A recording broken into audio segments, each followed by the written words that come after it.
Walang iya ka talaga, matanda ka. Hindi ka na nahiya. Hindi na nga tumatayo yung ano mo eh. Nagagawa mo pa talagang lumandi sa ibang babae. Saka ba kumukuha ng tigas ng mukha mo para gawin ng mga ganyang bagay? Ano ba pinagsasabi mo? Nagtanong lang yung babae sa akin kung saan yung tamang direksyon. Manahimik ka. Hindi mo na ako maloloko, no? Sa mga ganyang dahilan mo. Gasgas na yan. Ilang taon mo na ginagamit yan?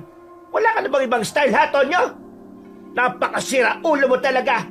Hindi ka na nahihiya. Pinag-uusapan ka na ng mga chismosa dito sa baryo natin. Isipin mo kung anong gusto mong isipin. Basta ako, wala akong ginagawa masama. Palagi ka na lang ganyan. Palagi ka na lang tamang hinala. Kung ano-ano na lang ang pinag-iisip mo. Sinasabi ko kasi sa iyo, tigilan mo nakakabasa ng mga libro na puro kabitan. Kaya nadadamay ang utak mo eh. Sinisisi mo pa ba yung pagbabasa ko ng libro? Wala namang kinalaman ng mga binabasa ko sa pagiging babaero mo. Bakit ba kasi hindi ka nalang umamin? Marami naman ang nakakalam na marami kang babae, Tonyo. Kahit na kailan talaga, napakasinungaling mo. Wala ko nga aminin dahil wala naman akong ginagawa masama. Sinungaling! Matanda kang sinungaling! Kung ako sinungaling, ikaw, suga pa sa pera. Anong sabi mo? O bakit, hindi ba? Hindi ba suga pa ka nga sa pera? Kapag ako may pera, gusto mo ibigay ko sa iyo. Pero kapag ikaw ang meron, ayaw mo akong hatian. Suga pa! Eh malamang, bakit kita hahatian eh? Alam ko naman kung saan mapupunta yung pera. Di ba nga sa babae mo? Kaya dapat lang na pagdamutan kita ng pera dahil di mo naman gagamitin sa maayos. At yung pera mo, tama lang, naibigay mo sa amin ng anak mo dahil kami ang pamilya mo. Kapag nakapagtrabaho na si Edison, hindi na ako magbibigay ng pera sa iyo. Ang kapal naman talaga ng mukha mo. Obligasyon mo, ipapasa mo sa anak natin. Hoy, hindi natin pinagtapos ng pag-aaral yan para lang perahan mo. May sariling buhay ang anak natin at may sarili siyang pangarap. May mga gusto niyang mangyari sa buhay. At hindi niya magagawa yon kung lahat ng pera niya ay isusuporta niya sa atin. May trabaho ka, di ba? May trabaho ako. Kaya nating mabuhay nang hindi umaasa sa kanya. Kaya huwag kang makapal ang mukha mo dyan. Eh ano naman kung umasa ako sa anak natin, anak ko siya.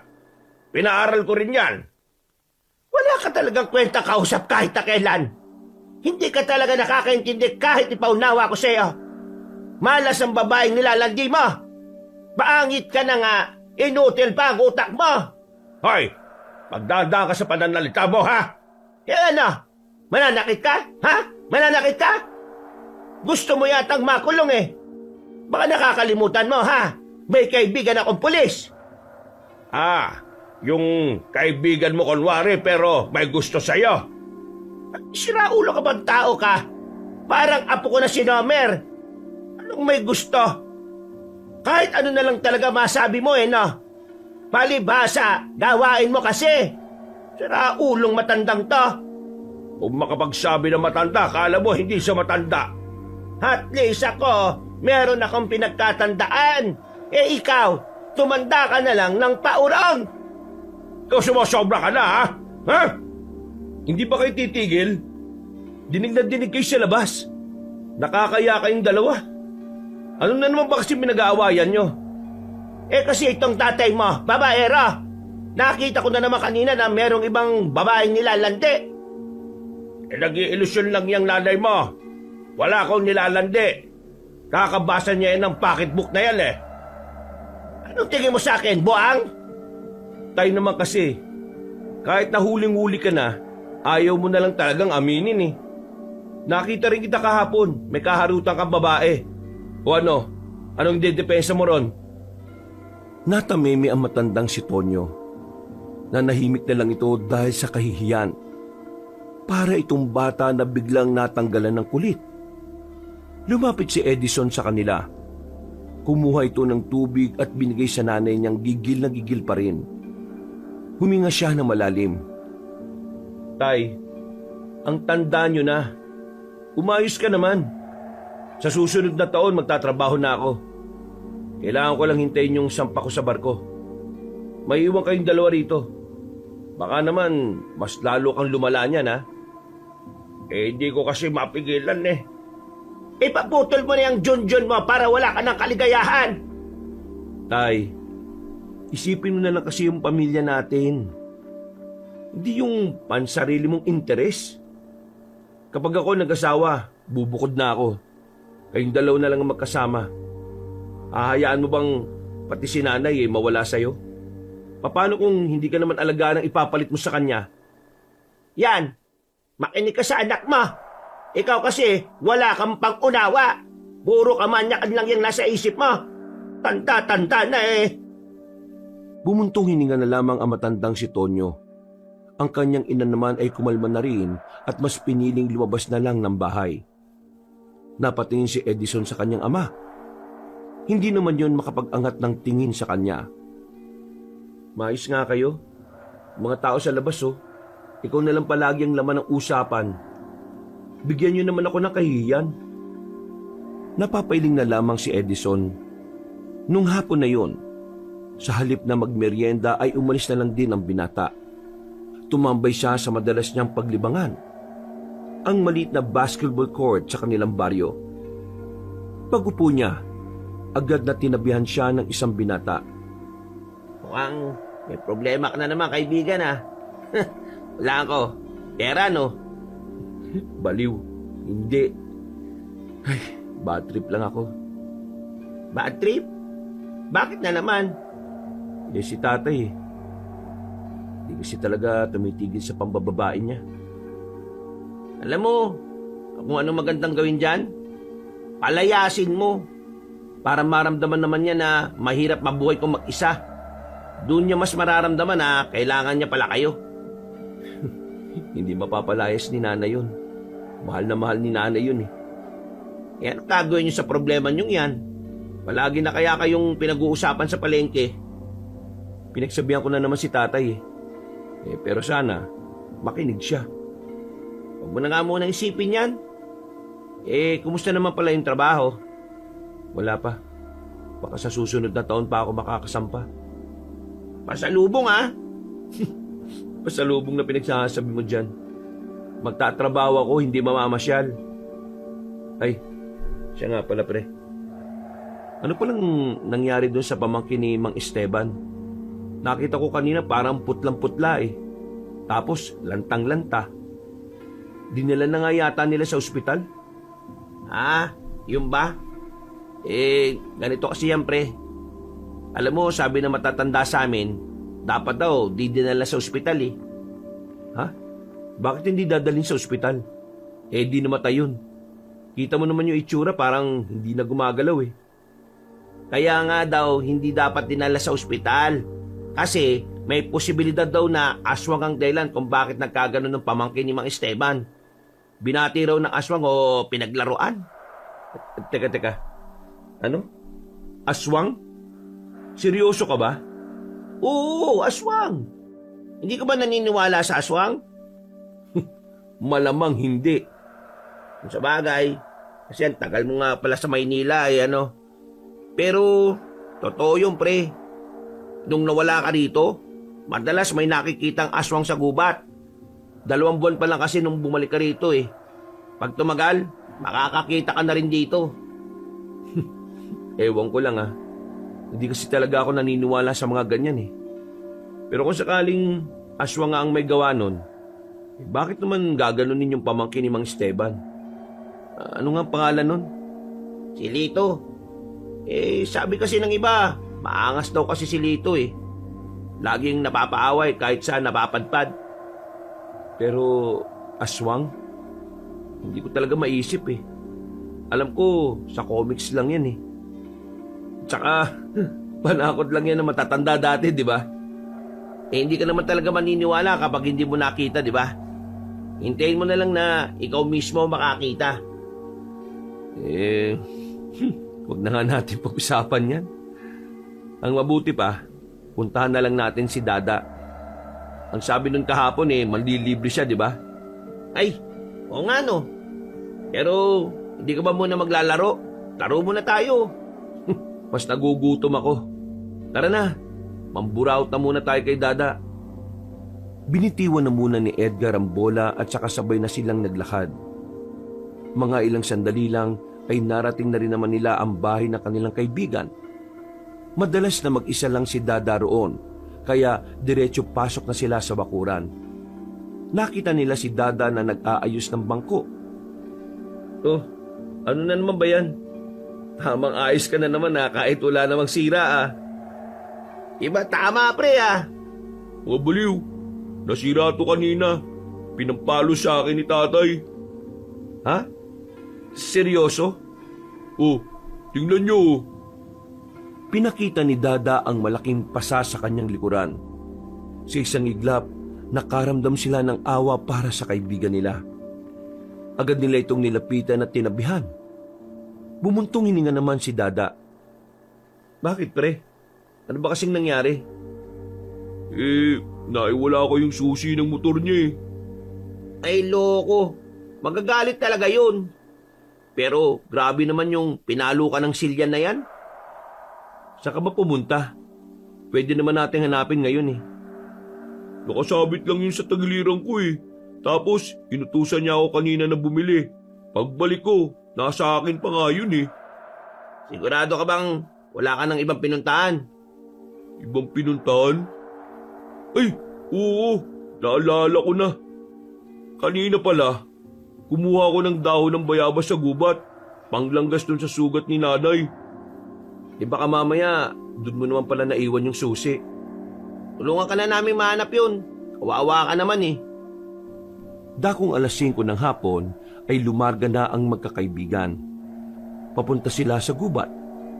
Ang kaso nga lang, hindi nakabisado ni Dada kung saan siya napadaan. Kamot ulo siya habang naghahanap. Ang bihira. Dumilim na lang, wala pa tayong nakikita. Sana pala hindi lang isang flashlight ang nadala natin. Da, ang laki ng gubat, no? Di mo ba talaga matandaan kung saan ka dumaan? Parang sa pagkakatanda ko kasi doon yun galing na nga tayo doon, pre. Pero wala naman doon. Baka naman kasi hindi dito sa gubat na wala. Hindi, dito talaga yun. Nung umuwi ako galing dito, wala na yung susi Ay nako, aabutin tayo ng siyam-siyam dito. Ang dilim-dilim pa naman. Sa kanilang pagpapatuloy, hindi na nila namalaya na unti-unti na pala nilang nararating ang pusod ng kagubatan. Hindi nila alintana ang maaring panganib na kanilang haharapin. Ang tanging nasa isip lamang nila ay mahanap ang nawawalang susi. Pre, sobrang layo na natin. Siguro naman hindi ka na nakarating dito kanina, no? Ang bihira naman talaga, Dibuti na kaya natin tong buong gubat. Sira ulo. Baka mamaya matuklaw pa tayo ng ahas dyan Pre, ganito na lang. Sa ngayon, kailangan na muna natin bumalik sa atin. Bukas na lang natin hanapin ulit. Pare-pareho naman tayong mga tambay kaya palagi tayong may oras. Iisip mo na lang muna yung suntok ng tatay mo. Uy, para kang timang. Sinasaktan na nga yung tao, ginagawa mo pang katatawanan. Biro lang naman. O sige na, bukas na lang siguro tayo bumalik. Ililibre ko na lang kayo ngayon. Pero baka pares lang Kasi di pa ako nabigyan ng pera ni nanay Walang problema. Nagugutom na rin kasi ako Sakto yan. Sinimulan na ng tatlo ang paglalakad. Nagagawa pa nilang magkwentuhan habang naglalakad. Pero napatigil sila sa tapat ng punong akasya nang may marinig silang tila nangungurog na hayop. Sa kanilang kuryosidad, naisipan nilang hanapin kung saan nagmumula ang kanilang naririnig. Hanggang sa nakarating na nga sila sa maliit na abandonadong kubo. Tinutukan nila yon ng ilaw. Nakita nilang merong tao sa loob. Lumapit pa sila ng bahagya sa pagnanais na malaman kung sino ang naroon. Ilang saglit lang, nakita nila ang isang babae. Mahaba ang buhok nito. Meron itong kinakain. Nang humarap ito sa kanila, kitang-kita nila ang duguan nitong bibig habang sa lapag naman, saka lamang nila napansin ang isang tao na wala ng buhay. Kinakaukaw ng babae ang tiyan ng biktima.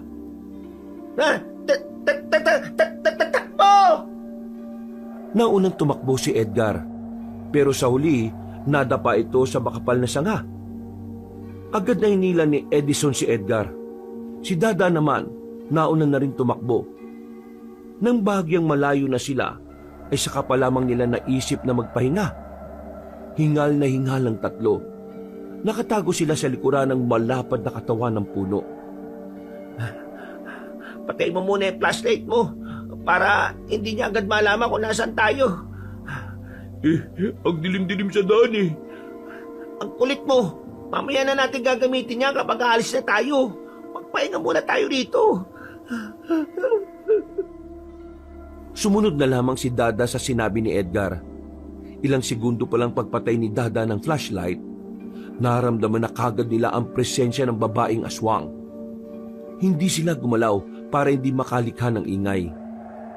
Maya-maya lang, naririnig na nilang palakas na ng palakas ang yabag ng paa ng aswang. Nang nasa harapan na yun ang puno, biglang kumalamang sikmura ni Edgar. Dahil sa sobrang tahimik na kagubatan, dinig na dinig ang pagkalam ng kanyang sikmura. Dahil doon, ay nalaman ng babaeng aswang ang pinagtataguan nila. Agad na lumapit ang mga yon sa kanila. Tulong! Uy! Nahawakan ako! Uy! Sira ulo! Hinihila ng aswang ang paa ng binata. Buti na lang ay binalikan siya kaagad ng dalawa. Nakipaghilahan sila sa aswang kahit na takot sila sa itsura nito.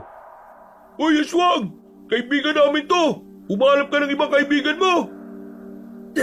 Lakasan pa natin! Kakailan nyo, magigimana ng galang katawan ko eh! Umangil-angil lang ang aswang sa kanila. Kahit na babae yon, ramdam nila na hindi normal ang lakas nito. Kaya naman, mas lalo pa nilang binuo sa mga natitira nilang enerhiya.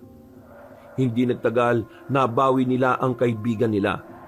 Pero nanatili lang sa harapan nila ang aswang na yon. Ano ba kailangan mo sa amin? Galit ka ba kasi naistorbo ka namin, ha? Walang niyang buhay talaga to. Totoo pala tong ganito. Edgar, sige na. Sumama ka na sa kanya. Magsakripisyo ka na. Tarantado! Ginawa mo pa akong alay, ah. Aswang, pwede bang iba na lang ang kainin mo? O kung pwede lang, wag na lang kami. Kakakain mo lang, di ba? Hindi ka ba nabubusog? Hindi nagsalita ang babaeng aswang. Pero si Dada, meron siyang naisip na ibang paraan. Bigla nitong binuksan ng flashlight at itinutok sa mukha ng aswang. Nang masilaw yon, ay hindi na nagdalawang isip si Dada. Sinuntok niya sa mukha ang babae kaya agad yung natumba. Takbo na! Kumaripas agad sila ng takbo habang ang babaeng aswang naman ay namimilipit pa sa sakit na mukha. Pero nang makalayo na sila, narinig nilang sumigaw ang babae. Nakakatakot ang sigaw na yon.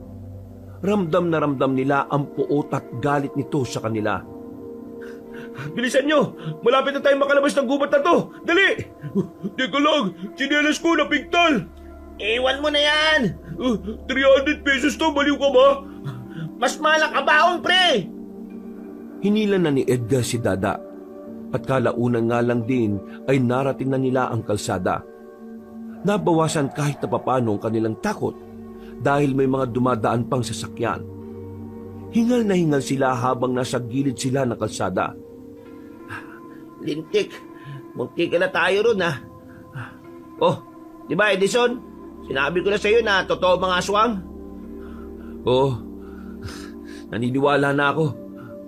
Ang tanong dito, bakit sila lumitaw ngayon? Eh di ba ang sabi na matatanda, matagal na silang wala sa probinsyang to? Saka na natin pag-usapan yan. Kailangan natin makalis kagad dito dahil baka kung ano mangyari sa atin dito. Wala silang sinayang na pagkakataon. Agad na rin nilang nilisan ng lugar na yon. Pagod na pagod sila nang makarating na sila sa baryo nila. Napaupo na lamang silang tatlo sa harapan ng bahay nila Dada. Mabuti na lang, wala si tatay. Pasensya na kayo ha, di ko na yata kayo malilibre ng pares. Sarado na yun ngayon. Okay lang, ang mahalaga naman ngayon nasa ligtas na kalagayan na tayo. Buti hindi nakakuha nun si Edgar. Kundi isang kwento na lang siya ngayon. anong gagawin natin? Papaalam ba natin to sa barangay? Maniwala kaya sila sa atin? Di ba nung nakaraan yung tungkol sa pamangkin ni Mang Esteban, hindi rin naman sila pinakinggan kasi hindi naniniwala ang mga taga-barangay na may aswang. Ay, nako, tingin ko, wag na muna natin ipaalam sa iba kung ano man ang nakita natin. Magmumukha lang tayong siraulo Baka isipin pa ng mga taga-barangay nananakot lang tayo para wala na namang lumabas ng gabi. Tama si Edison. Ang inaalala ko lang naman kasi, baka mamaya niyan, hanapin tayo ng aswang. Kasi nakita niya mukha natin. Hindi kaya malagay na rin sa alanganin yung buhay natin. Huwag ka nga mag-isip ng ganyan. Baka mamaya malasin tayo. May alam mo kung panlaban sa mga aswang na yan Ano naman? Bawang. Tapos, haluan mo ng asin at suka, no? Sarap sausawa ng chicharon yan. Ano ka ba? Luma na yung bawang-bawang na yan. Sabi nila Aling Nori, hindi na raw tumatalab ang mga bawang sa aswang. Basta, wala na muna tayong pagsasabihan Sa ngayon, magpahinga na muna tayo.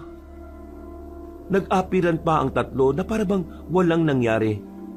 Naghiwa-hiwalay na rin sila ng landas ng mga sandaling yun. Pagdating ni Edison, inabutan niyang naghahain na ng pagkain ng kanyang ina. Ang tatay naman niya ay nililinis sa mga napaglutuan sa labas.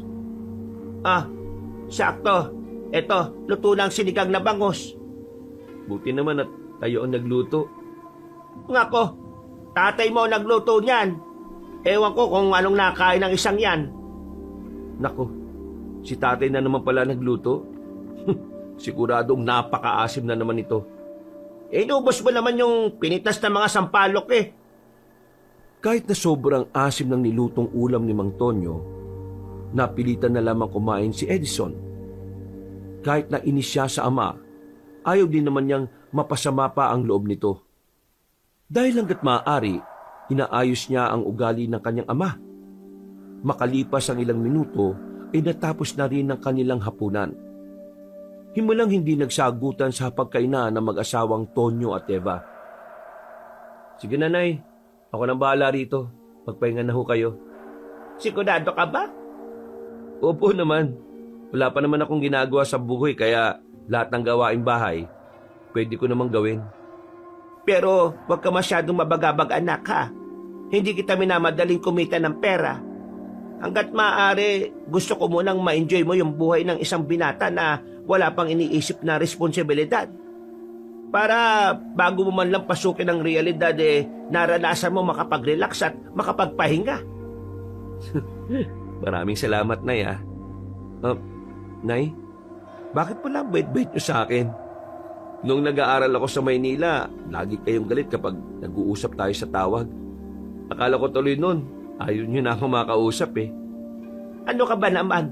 Sinasadya ko lang yung para hindi ka na magtanong kung kumusta na kami. Ayaw ko kasing malaman mo na nahihirapan kami dito noon.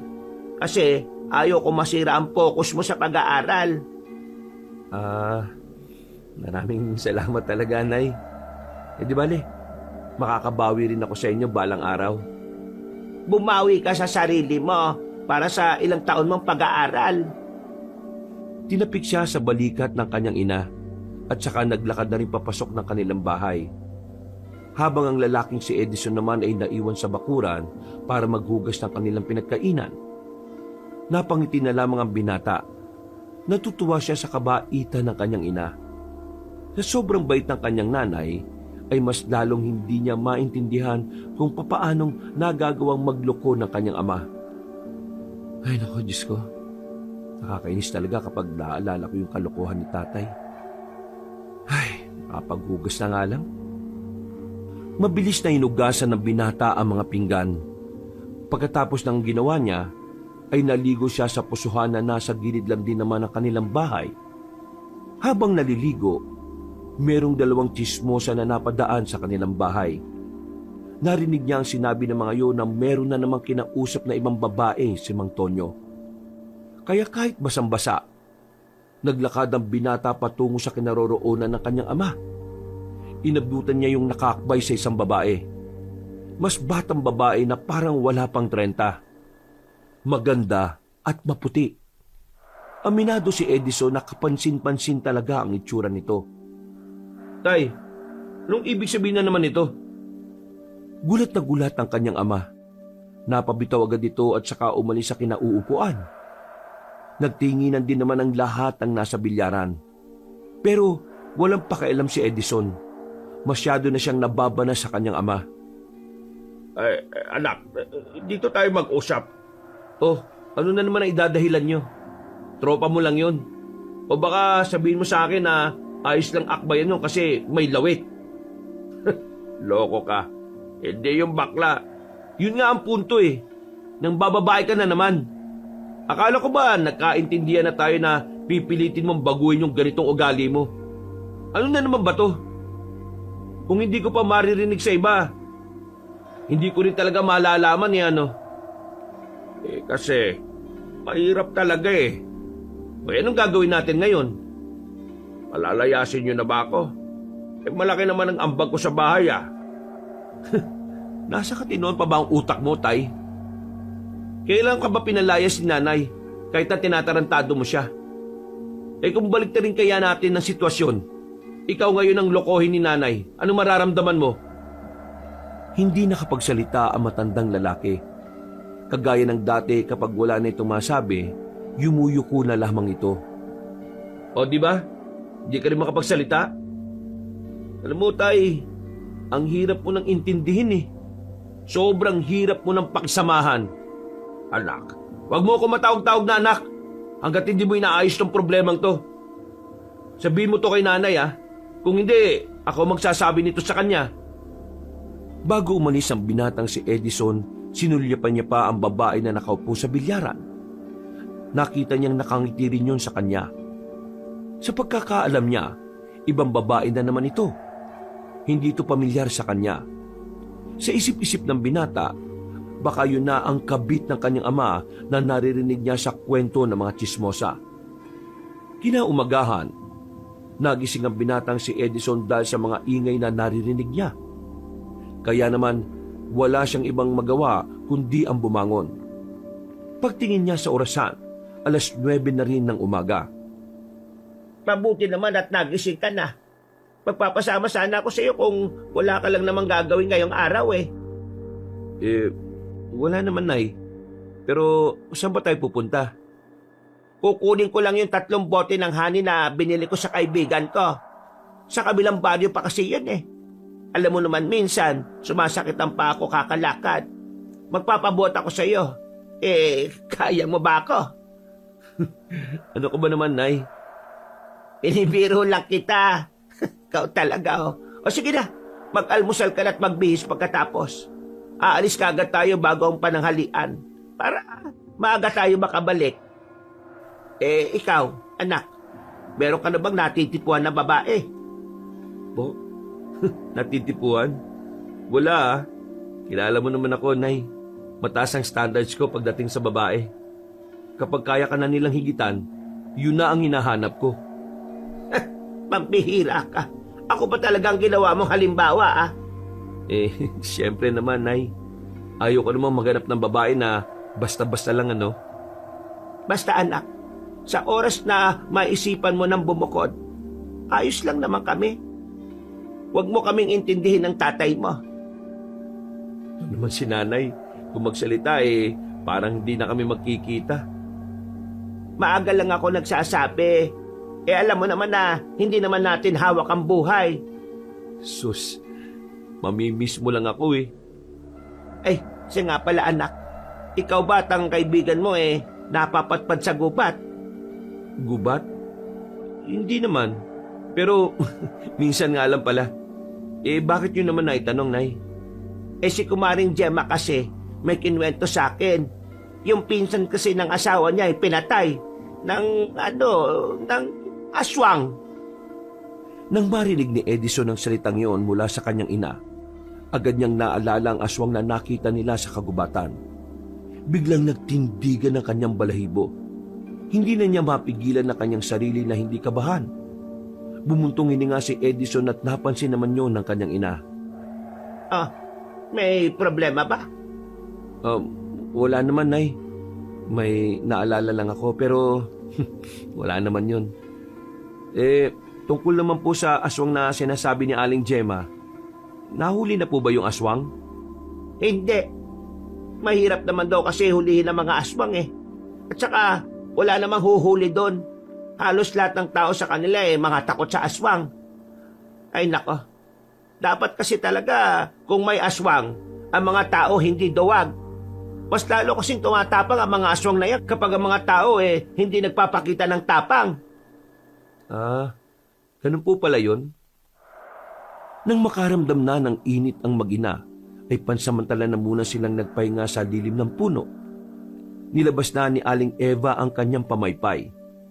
Habang nasa gilid sila ng daan, isang matandang lalaki ang nakita nilang naglalakad. Meron itong bitbit na tungkod na kasing tangkad din ito. Mahaba na ang bigote at balbas. Kulay puti na rin. Kung titingnan, masasabi kaagad ni Edison na nasa 60 na ang edad nito. Nay, tingnan niyo yung matanda oh. Parang ermitanyo. Ay baka nakatira yan sa gupat. Huwag na tayo lumapit. Mahirap kausap ang mga ganyan. Hindi na sana nila papansinin na matanda, pero bigla itong tumigil at lumingon sa kanila. Isang makahulugang ngiti ang pinakita nito, pero mas lalo silang nakaramdam ng pagkailang nang makita nilang papalapit na ang matandang lalaki sa kanila. Wala na silang nagawa nang kausapin sila nito.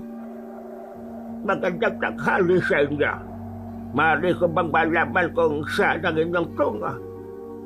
Nay, bakit ang lalim niya magsalita? Aba, ewan ko. Sila yata nagugula kayo sa aking biglang paglitaw. Kung gayon, sasabihin ko na lang ang nais kong sabihin sa inyong mag-ina. Lalong-lalo na sa iyo, Eva. Ay, teka. Paano mo naman ako nakilala? Ang aking pagkakakilanlan ay hindi na mahalaga. Dahil ang mahalaga sa mga sandaling ito ay ang kaligtasan niyong dalawa. Nais ko lamang iparating na wala kayong kasalanan sa kung ano man ang ginawa ng matandang lalaki na yon. Ngunit nais ko kayong paalalahanan na hanggat maaari, ibalik niya ang kanyang kinuha. Sandali lang ho. Sino ho ba ang tinutukoy ninyo? Pinaibig niya ang isang prinsesa at kinuha niyang itim na bato dahil ang kanyang akala ay maaari itong ipambili. Ngunit ang itim na bato na iyon ay sadyang makapangyarihan. Kung hindi niya ibabalik ang kanyang ninakaw, maaari niya itong ikapahamak. Mawalang galang na po pero hindi po namin alam ang sinasabi ninyo eh. Bukod sa inyo, kaibigan, alam kong alam nyo na rin na marami siyang nilalapitang binibini. At isa sa kanyang mga pinaibig ay ang prinsesa. Ang prinsesang natapos ang buhay nang dahil sa kanyang pansariling hangarin. Ibalik niya ang kanyang kinuha. Sino po ba kasi kayo? Isa akong manlalakbay na ang hangarin ay magbigay babala sa mga tao. Alam ko ang mga nangyayari. Nakikita ko ang kapahamakan. Medyo nakakaramdam na ng kilabot ang mag-ina ng mga sandaling yon. Kaya naman naisipan na nilang umalis doon. Naglakad agad sila at hindi na kinausap pa ang matanda. Habang papalayo sila, nakita nilang nakatingin pa rin ang misteryosong matanda sa kanila. Ang birang taong yun. Ano ba pinagsasabi niya, Nay? Umuwi na muna tayo ngayon. Nay, ang layo na ng nilakad natin. Kailangan ko makausap ang tatay mo. Malakas ang kutob ko na siya ang tinutukoy na matandang yon. Mararamdaman ang galit sa tinig ng matandang babae. Wala nang nagawa ang binatang si Edison nang makasakay na ang kanyang ina. Na kung tutuusin ay pwedeng-pwede naman nilang lakarin pabalik. Pero dahil atat na atat ng awayin ni Aling Eva ang kanyang asawa, wala na itong sinayang na oras. Oh, nasaan na yung halibe? Umamin ka sa akin, Tonyo. Umamin na alin? Kunwari ka pa. Aminin mo na ang ginawa mo kasalanan. Napatingin na matandang si Tonyo kay Edison. Tila ang pagkakaunawa ng matandang lalaki ay ang tungkol sa babaeng kaakbay nito. Pero iba naman ang tinutukoy ni Aling Eva. Umamin ka na kasi. Aamin ka ba o tatagayin kita ng itak? Oo na, aamin na ako. Kahapon, meron akong kasamang babae sa bilyaran. Kakbay ko siya. Ha? Yung babaeng yon, siya yung lehitimong kabit ko. Tila gumuho na ang mundo ni Aling Eva nang marinig yon.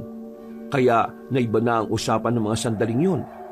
Sa halip na malaman nila kung sinong prinsesa ang niloko ni Mang Tonyo, natuon ang kanilang atensyon sa kabit na matandang lalaki.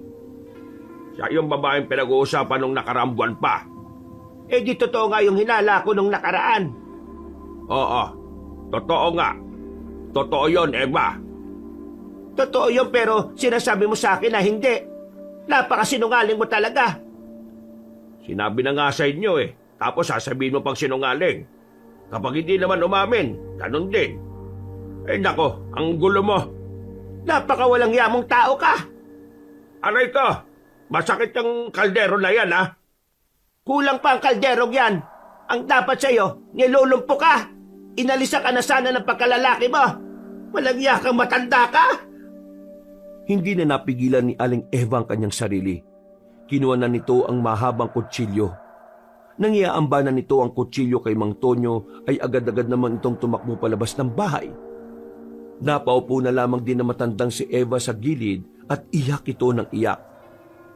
Naninikip ang kanyang dibdib. Inasikaso naman ito ng binata. At ilang minuto lang naman ay naging kalmado na ang matandang babae. Palalayasin ko ang tatay mo. Wala na akong pakialam kung may inambag siya sa pamamahay na ito. Masyado na masakit ang puso at ulo ko sa kanya. Kung kailan kami tumanda, saka naman siya gumanyan. Eh kung yan po ang desisyon ninyo, hindi ko na yun tututulan. Inagalang ko ang nararamdaman nyo, Nay. Pasensya ka na, Edison. Nakikita mo pa ang mga ganito. Nadadamay ka pa. Nay, anak niyo ako. Karamay niyo ako palagi. At hindi ko naman kukonsinti ng ginagawa ni tatay. Tatandaan niyo palagi, kakampi niyo ako. Tumango na lamang ang kanyang ina, pero nakatulala pa rin ito sa ibaba. Balisa at hindi pa rin tumitigil sa pag-iyak. Noong mga sandaling yon, matinding galit din ang nararamdaman ni Edison para sa kanyang ama. Pinipigilan niya lamang ang kanyang sarili na makapanakit. Sandali niyang iniwan ang kanyang ina at lumabas siya sa kanilang bahay. Nakasalubong niya pa si Dada at si Edgar, pero hindi niya yun kinausap. Diretso lamang siyang nagpunta sa bilyaran. Sakto namang nakita niyang roon ang kanyang ama na kasama na naman ang babae na sa pagkakarinig niya, Sonia ang pangalan. Uy! Anong gagawin mo, pre? Pre, relax lang ha. Hindi niya pinakinggan ang sinabi ng kanyang dalawang kaibigan. Agad niyang nilapitan ng ama at hinila ito sa inuman. Sinusubukan ko hindi makapanakit eh. Pero yung ginawa mo kay nanay, hindi ko na kaya pang tiisin. Biglang sinuntok ni Edison si Mang Tonyo. Sa lakas ng suntok, natumba ito sa lamesa kung saan nagiinuman ng mga lasing. Maging ang babaeng si Sonia rin sa gilid ay nabigla din sa kanyang ginawa. Walang hiya ka. Paano mo nagawa saktan ng tatay mo? Ikaw ang walang hiya. Paano mo nagagawang bastusin at saktan si nanay? Ha? Paano? Pre, tama na. Tatay mo pa rin yan. Wala akong ama na kagaya niya. Kung pwede ko nga lang sana nahilingin na sana mamatay na to kagad eh. Abat, lokong bata to ah. Edison, tama na. Manahimik ka. Ikaw ang dahilan kung bakit nasasaktan ng nanay ko ngayon eh. Tapos, sasabihin mo sa akin ngayon na tama na. Baliw ka ba talaga? Hindi mo na lang ba iniisip na merong pamilya yung matandang yan? At hindi ka na ba nahihiya? Parang lolo mo na ang tatay ko ah. Halos magkasing edad nga lang yata tayo eh. Tapos, pumatol ka sa matandang yan? Bakit? Dahil may pera? Nabibigay niya ba ang luho niya sa'yo? Ganun ka na ba kababang babae, ha? Isipin mo na gusto mong isipin. Pero totoong masaya ako kapag siya ang kasama ko. Wala akong pakialam kung gaano ka kasaya. Ang sinasabi ko, sumira ka ng pamilya. May sinatnang kang tao. May binastos kang tahanan. Edison, Umalma ka nga muna. Pwede naman natin pag-usapan ng mga bagay na ganito eh. Ikaw, Tay, isoli mo kung ano man yung kinuha mo. Dahil kapag kami ni Nanay ang nadamay sa katarantaduhan mo, mas lalo ka namin hindi mapapatawad. Nanlalaki ang mga mata na matandang si Mang Tonyo. Pero agad na rin namang umalis doon si Edison. Sa inis niya, tumambay na lamang muna siya sa kagubatan para magpalamig ng kanyang ulo. Banas na banas siya sa mga nangyayari. Gusto niyang bugbugin ang kanyang ama pero hindi niya yung magawa. Kahit na papaano, ginagalang niya pa rin ng tatay niya. Pambira din naman kasi karakas ng tatay mo eh. Kahit matanda na, talagang ang lakas ng sex appeal, pre. Kaya ang dami tuloy talagang nalolokong babae. Tingin ko, pre, kailangan nyo lang talagang palayasin si Mang Tonyo. Kasi parang anay yan, pre. Unti-unti niyang wawasakin ang buhay ninyo. Palalayasin na siya ni Nanay. At sana lang talaga, hindi na siya bumalik. Eh si Aling Eva naman, kakayanin niya kayang mawala ang tatay mo? Oo nga, parang sobrang mahal na mahal ng nanay mo si Mang Tonyo eh. Hindi ko alam kung ano na mangyayari. Basta ako, sagad na ako. Hindi ko natatanggapin yung matandang yun sa buhay namin.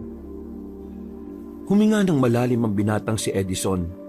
Kahit na papaano ay gumagaan ang kanyang pakiramdam dahil sa sariwang hangin na kanyang nalalanghap. May ba tayo, pre? Yung tungkol dun sa aswang na humabol sa atin? Ano na kayang balita ron? Wala namang makahuli. Pinsan ang kakilala ni Nanay yung biktima. Sabi ni Nanay, yung aswang daw na yun sa kabilang baryo naglalagi nitong mga nakaraan. Kumbaga, yung nakita natin, dinala niya lang dito sa kagubatan ng baryo natin. Nakakilabot pa rin kapag naalala ko yung mukha niya, pre. Buti na lang talaga, hindi niya tayo nagawang habulin. Pero pre, ano pala yung sinabi mo kanina sa tatay mo? Yung sinabi mong may ibabalik niya na ano? Ano bang bagay yun? Dahil naitanong na rin naman ni Dada ang tungkol doon, hindi na rin siya nagdalawang isip pa na ikwento ang tungkol sa sinabi sa kanila na matanda. At dahil nga sa kwentong yon, nagkaroon ng haka-haka sa utak si Edgar at Dada. Pre, di kaya yung matandang yun may alam talaga? Tapos, yung sinasabi niya, baka may kung anong ninakaw tong tatay mo dun sa prinsesa na sinasabi. Paano kung yung prinsesa pala yung tinutukoy aswang? Ha? Napaisip din si Edison nung una. Inisip niya na malabo pero nang pagtagpi-tagpain niya ang lahat ng detalyeng nasa isip niya, sa kanya lamang napagtanto na maaring pwedeng ang ganun ang sinasabi ng matandang lalaki.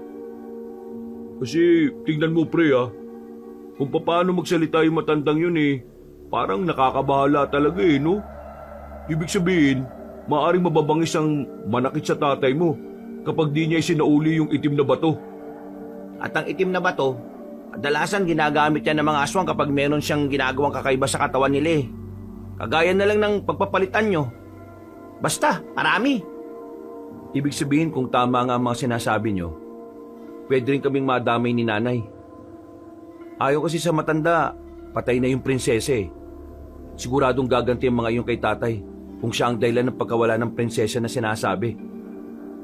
Nagkatinginan ng tatlo sa mga pumapasok na ideya sa utak nila. Nagdudulot ito ng kakaibang kaba. Nang lumamig na ang ulo ng binatang si Edison ay agad na rin itong umuwi ng kanilang bahay.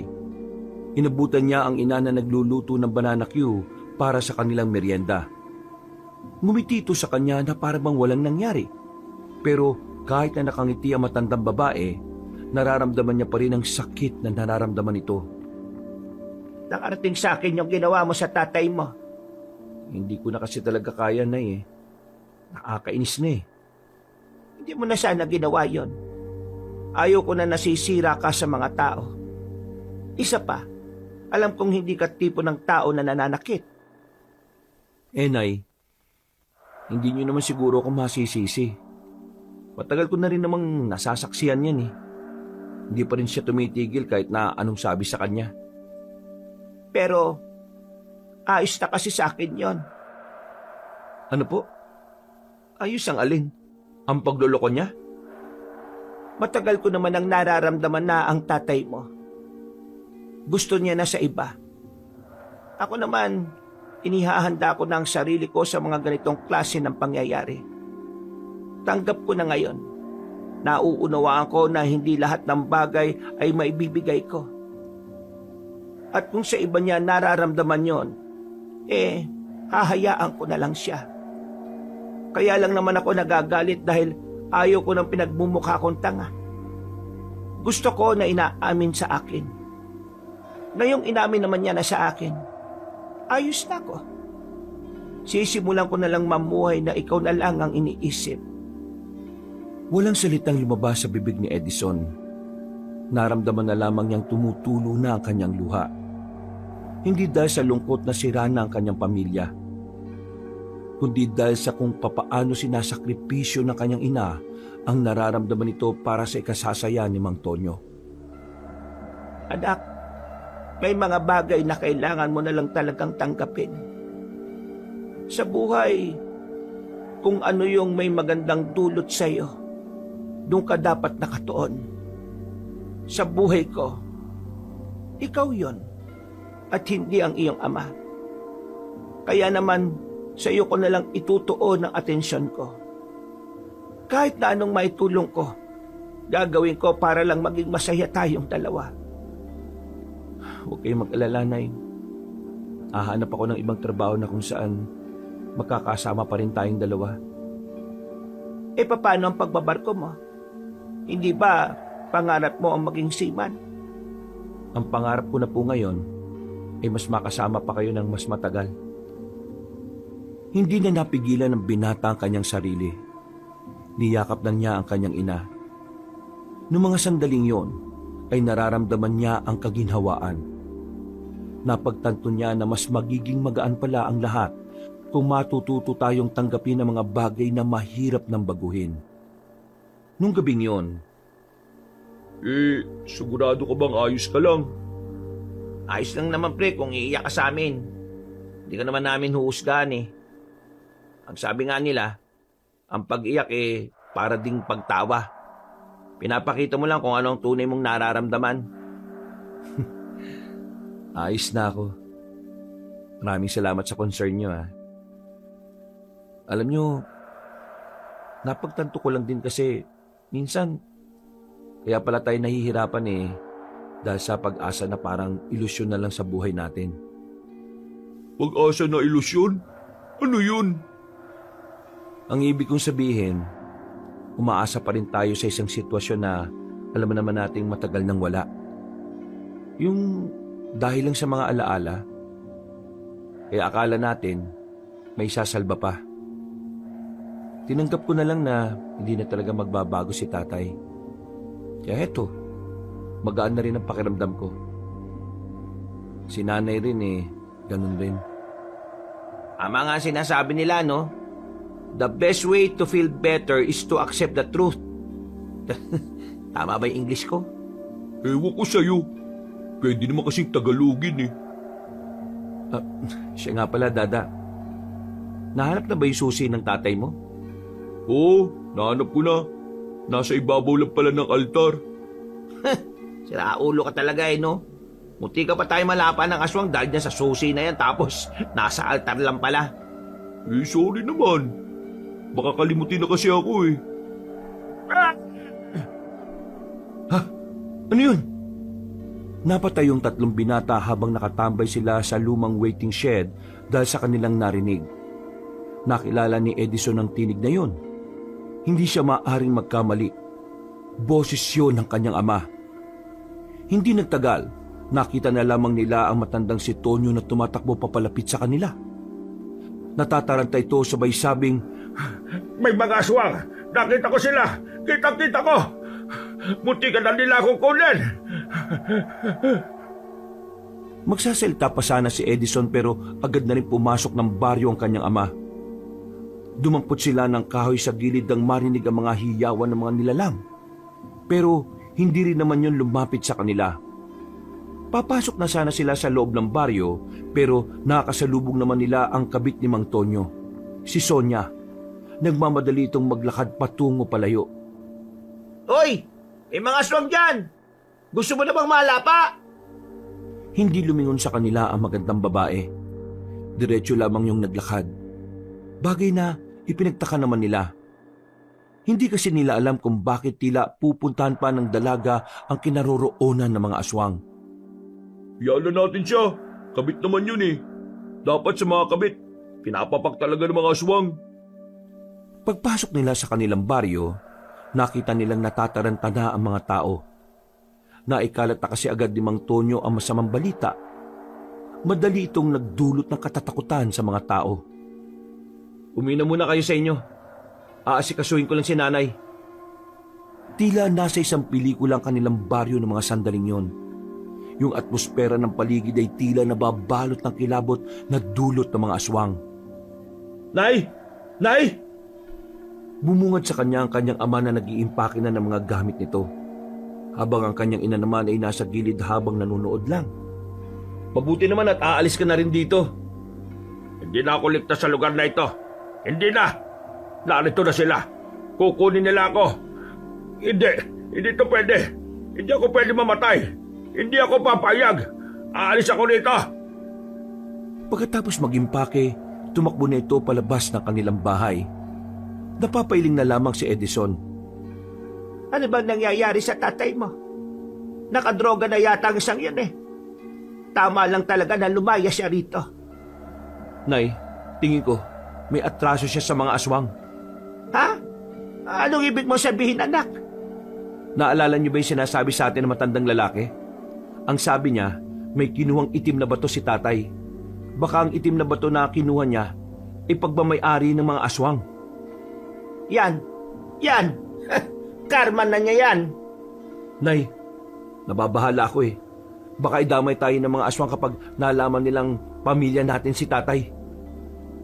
Napalunok ng laway ang matandang babae. Mababakas na sa mukha nito ang takot at pangamba. Pero huwag kayo mag-alala, Nay. Kahit anong mangyari, hindi naman kita pababayaan. Bukas, hahanap ako sa bayan ng mga nagtitinda ng mga pangontra. Hindi ako papayag na masaktan ka ng mga aswang na yun. Tumango na lamang ang matandang babae. Niyakap na lamang din niya ang nanay niya.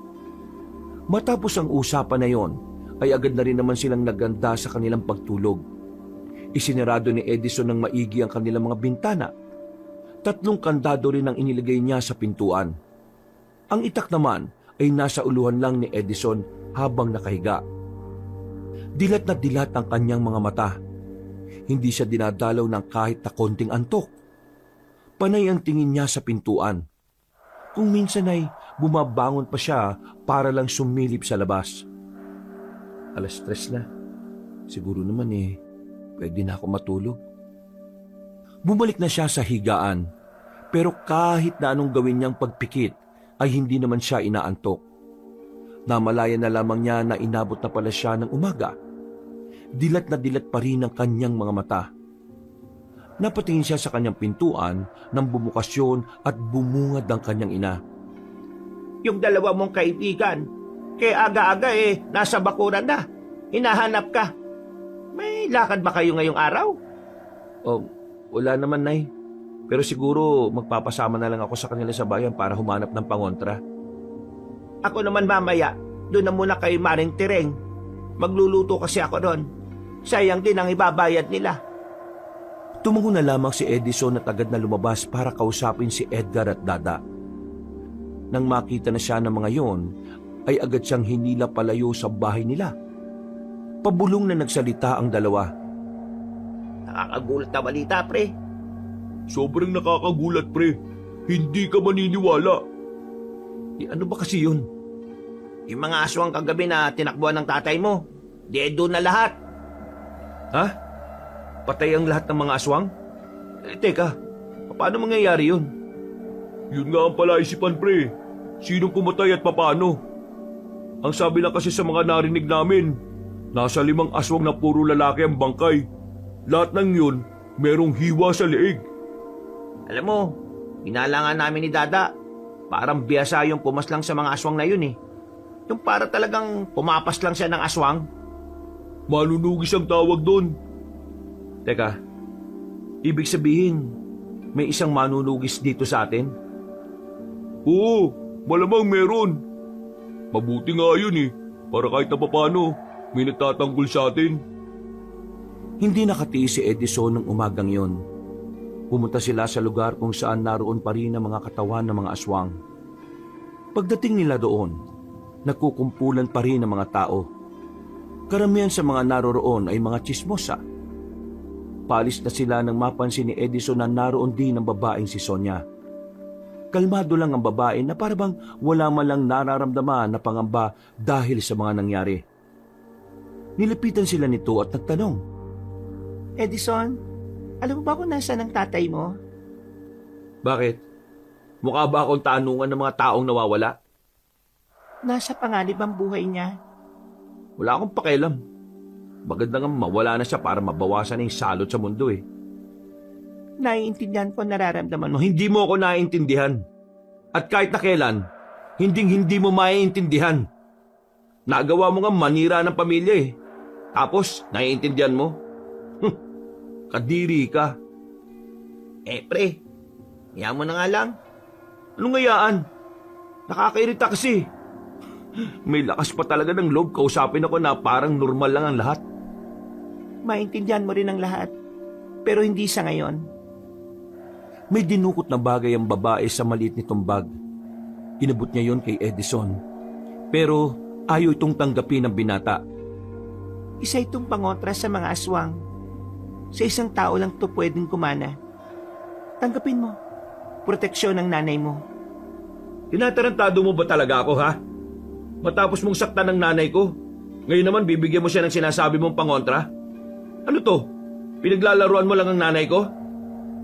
Hindi kita masisisi kung yan ang iisipin mo sa akin. Pero kung gusto mo magkaroon ng proteksyon ng nanay mo, tanggapin mo ito. Tingin mo ba magtitiwala to sa'yo? Hindi ka nga kilala na kaibigan namin eh. Wala kaming idea kung ano ka at kung bakit may alam ka sa mga aswang. Wala na akong panahon para magpaliwanag pa. Eto, kunin nyo na. Sa pilitang inilagay ni Sonia ang kwintas sa palad ni Edgar. Agad na rin naman itong umalis matapos nun. Lalo namang nakaramdam ng inis si Edison. Pero kalaunan ay kumalman na rin naman siya. Pre, anong gagawin ko rito? Tapon mo. Baka mamaya may kamalasang pangdalayan. Hindi ako magtitiwala sa taong sumira ng pamilya namin. Samahan niyo na nga ako sa bayan. Kailangan natin makabili ng mga pangontra. Hindi natin alam kung kailan darating ang mga aswang na yun. Nauna nang naglakad ang binata. Pumunta sila sa bayan. Nilibot nila ang buong lugar. Kahit sa kasulok-sulukan ng mga iskinita ay pinapasok na rin nila. Pero sa kasamaang palad ay wala naman silang napala. Hindi pa ba tayo kakain? Kanina pa ako nagugutom eh. Ikaw may pera dyan eh. Bakit hindi ka bumili? Ayaw niyo tumigil sa paglalakad eh. Pakiusap, pahinga muna tayo. Oy, Edison, bumalik ka nga rito. Kain muna daw tayo. Ha? Kain? O sige. Meron silang nadaanan na malaking karinderya. Pumesto sila sa bandang gilid. Akong bahala. Pili na kayo nakakainin. Ako, kahit na alin. Paano yan? Wala tayong nahanap na pangontra. Anong gagawin natin? Kailangan ko lang ng mapagtatanungan kung saan makakakuha ng pangontra. Makakahanap din tayo niyan. Tiwala lang. Ilang minuto pa ay dumating na rin ang kanilang pagkain. Payapa silang kumain pero si Edison nililibot niya ang tingin sa paligid. Dahil sa mga nangyayari, pakiramdam niya ay may mga aswang palagi sa paligid. Nakauwi naman sila ng payapa ng mga sandaling yon. Bigo sila sa kanilang lakad. Pero hindi pa rin napanghihinaan ng loob ang binatang si Edison. Kailangan niyang protektahan ng ina. At gagawin niya yon kahit na itak lang ang kanyang sandata. Kinagabihan, hindi ba bumalik dito yung magaling kong ama? Hindi. At bakit mo naman naitanong? Akala ko ba ayaw mo na siyang narito? Nakausap ko yung Sonia, yung kabit ni tatay. Ang sabi niya, nasa panganib daw yung buhay ni tatay. Tapos, meron siyang binigay na kung anong pangontra na hindi ko tinanggap. Baka mamaya Ipapahamak pa tayo ng pangontra na yun. Hindi ako nagtitiwala sa taong yun eh. Baka gusto niya lang talaga tayong sirain. Nakita ko rin ang babaeng yon. Maganda siya. Matangkad at mukhang maamo ang mukha. Inaamin ko nung una kong kita sa kanya hindi ko agad naisip na magiging kapit siya ng tatay mo. Parang ang hirap paniwalaan. At parang nahihiwagaan din ako sa babaeng yon. Parang meron siyang itinatago. Misteryoso ang katauhan niya para sa akin. Nay, huwag niyong sabihin na nakalimutan niyo nang siya ang sumira sa pamilya natin. Hindi ko naman nakakalimutan. Pero mas hindi ko nakakalimutan na ang ama mo ang punot dulo ng lahat ng ito. Sige na, tapusin na lang natin itong kinakain natin. Bahala na ang ama mo kung saan man siya mapapadpad. Itinuon na lamang ni Edison ang kanyang atensyon sa kinakain niya. Napapailing na lamang siya. Hanggang sa mga sandaling yung kasi, mainit pa rin talaga ang ulo niya sa babaeng si Sonia. Kahit na kailan, hindi niya mapapatawad ang babaeng yon. Nakakainis. Hindi na naman ako makatulog. Magdadalawang araw na akong walang maayos na pahinga. Bumuntong hininga na lamang ang binatang si Edison. Babalik pa lang sana siya sa higaan nang marinig niyang may mga kumakaluskos sa labas ng kanilang bahay. Nagising din ang kanyang ina dahil sa mga tunog na yun. Sumilip ang binatang si Edison sa maliit na siwang sa bintana. Wala siyang nakikita sa labas. Pero malakas ang kutob niya na naroon lamang ang mga nilalang. Kaya naman hindi siya naging kampante. Nay, dadaan tayo sa silong. Aalis na muna tayo ngayong gabi. Hindi ba delikado kung lalabas tayo? Mas delikado kung nandito tayo. Dahil anumang oras pwede nila tayong pasukin. Wala na silang sinayang na oras. Binuksan na nila ang butas sa kanilang sahig kung saan kakasya ang isang tao. Daan yun patungo sa silong ng kanilang bahay. Nang masiguro ni Edison na wala ang aswang doon, dali-dali na niyang inalalayan ang kanyang ina. Sa puntong ito, nababasa na ni Edison ang mga nangyayari. Para sa kanya, hindi makuha ng mga aswang ang itim na bato, kaya gagamitin sila ng mga nilalang laban kay Mang Tonyo. Nay, kumapit ka lang sa akin ha. Naroon sila sa harapan, kaya dito tayo sa gilid dadaan. Marahan silang naglakad. Madilim sa parting yon kaya nahirapan silang makaalis. Pero makalipas lang ang halos 5 minuto, tuluyan na silang nakalagpas sa masukal na daan. Nasa labas na sila. Nasa gilid ng kalsada. Nagmamadali silang nagtungo sa bahay nila Edgar. Manghiram sila ng tricycle sa tatay nito. Pero nang dumating sila roon, wala ang tricycle. Tanging si Edgar lang ang inabutan nila. Pasensya na pre, pero umalis si tatay Malas talaga oh. Pero sasamahan ko kayo. Punta natin si Tio. May sasakyan yun. Marunong naman ako magmaneho kaya ihatid ko kayo sa ligtas na lugar. Nako, baka pati ikaw masaktan ng mga aswang. Wala pong problema sa akin. Para saan pa po't naging tropang tunay ko itong si Edison. Mabilis nilang nilakad ang daan, pero sa hindi inaasahang pagkakataon, merong natapakan na bubog si Edison. Hindi naman malalim ang kanyang sugat, pero lumabas pa rin ang dugo roon. Malas naman talaga oh. Kainis. Akin na nga, tatalian ko ng tela. Sumandal na muna silang umupo sa gilid ng kalsada. Pero habang inaasikaso na matanda ang binata, dito na nila narinig ang mga aswang. Muling kumabog ang kanilang dibdib. Pre, mukhang naamoy nila yung sugat mo Kailangan na talaga natin makalis. Mga ilang sandali lang, tuluyan na nga silang nahanap ng mga aswang. Nakakakilabot ang mga itsura ng mga yon. Ang mga ulo nito ay parang ulo ng baboy na nakalabas pa ang malalaki at mahahabang pangil. Ito na nga yung totoong malas.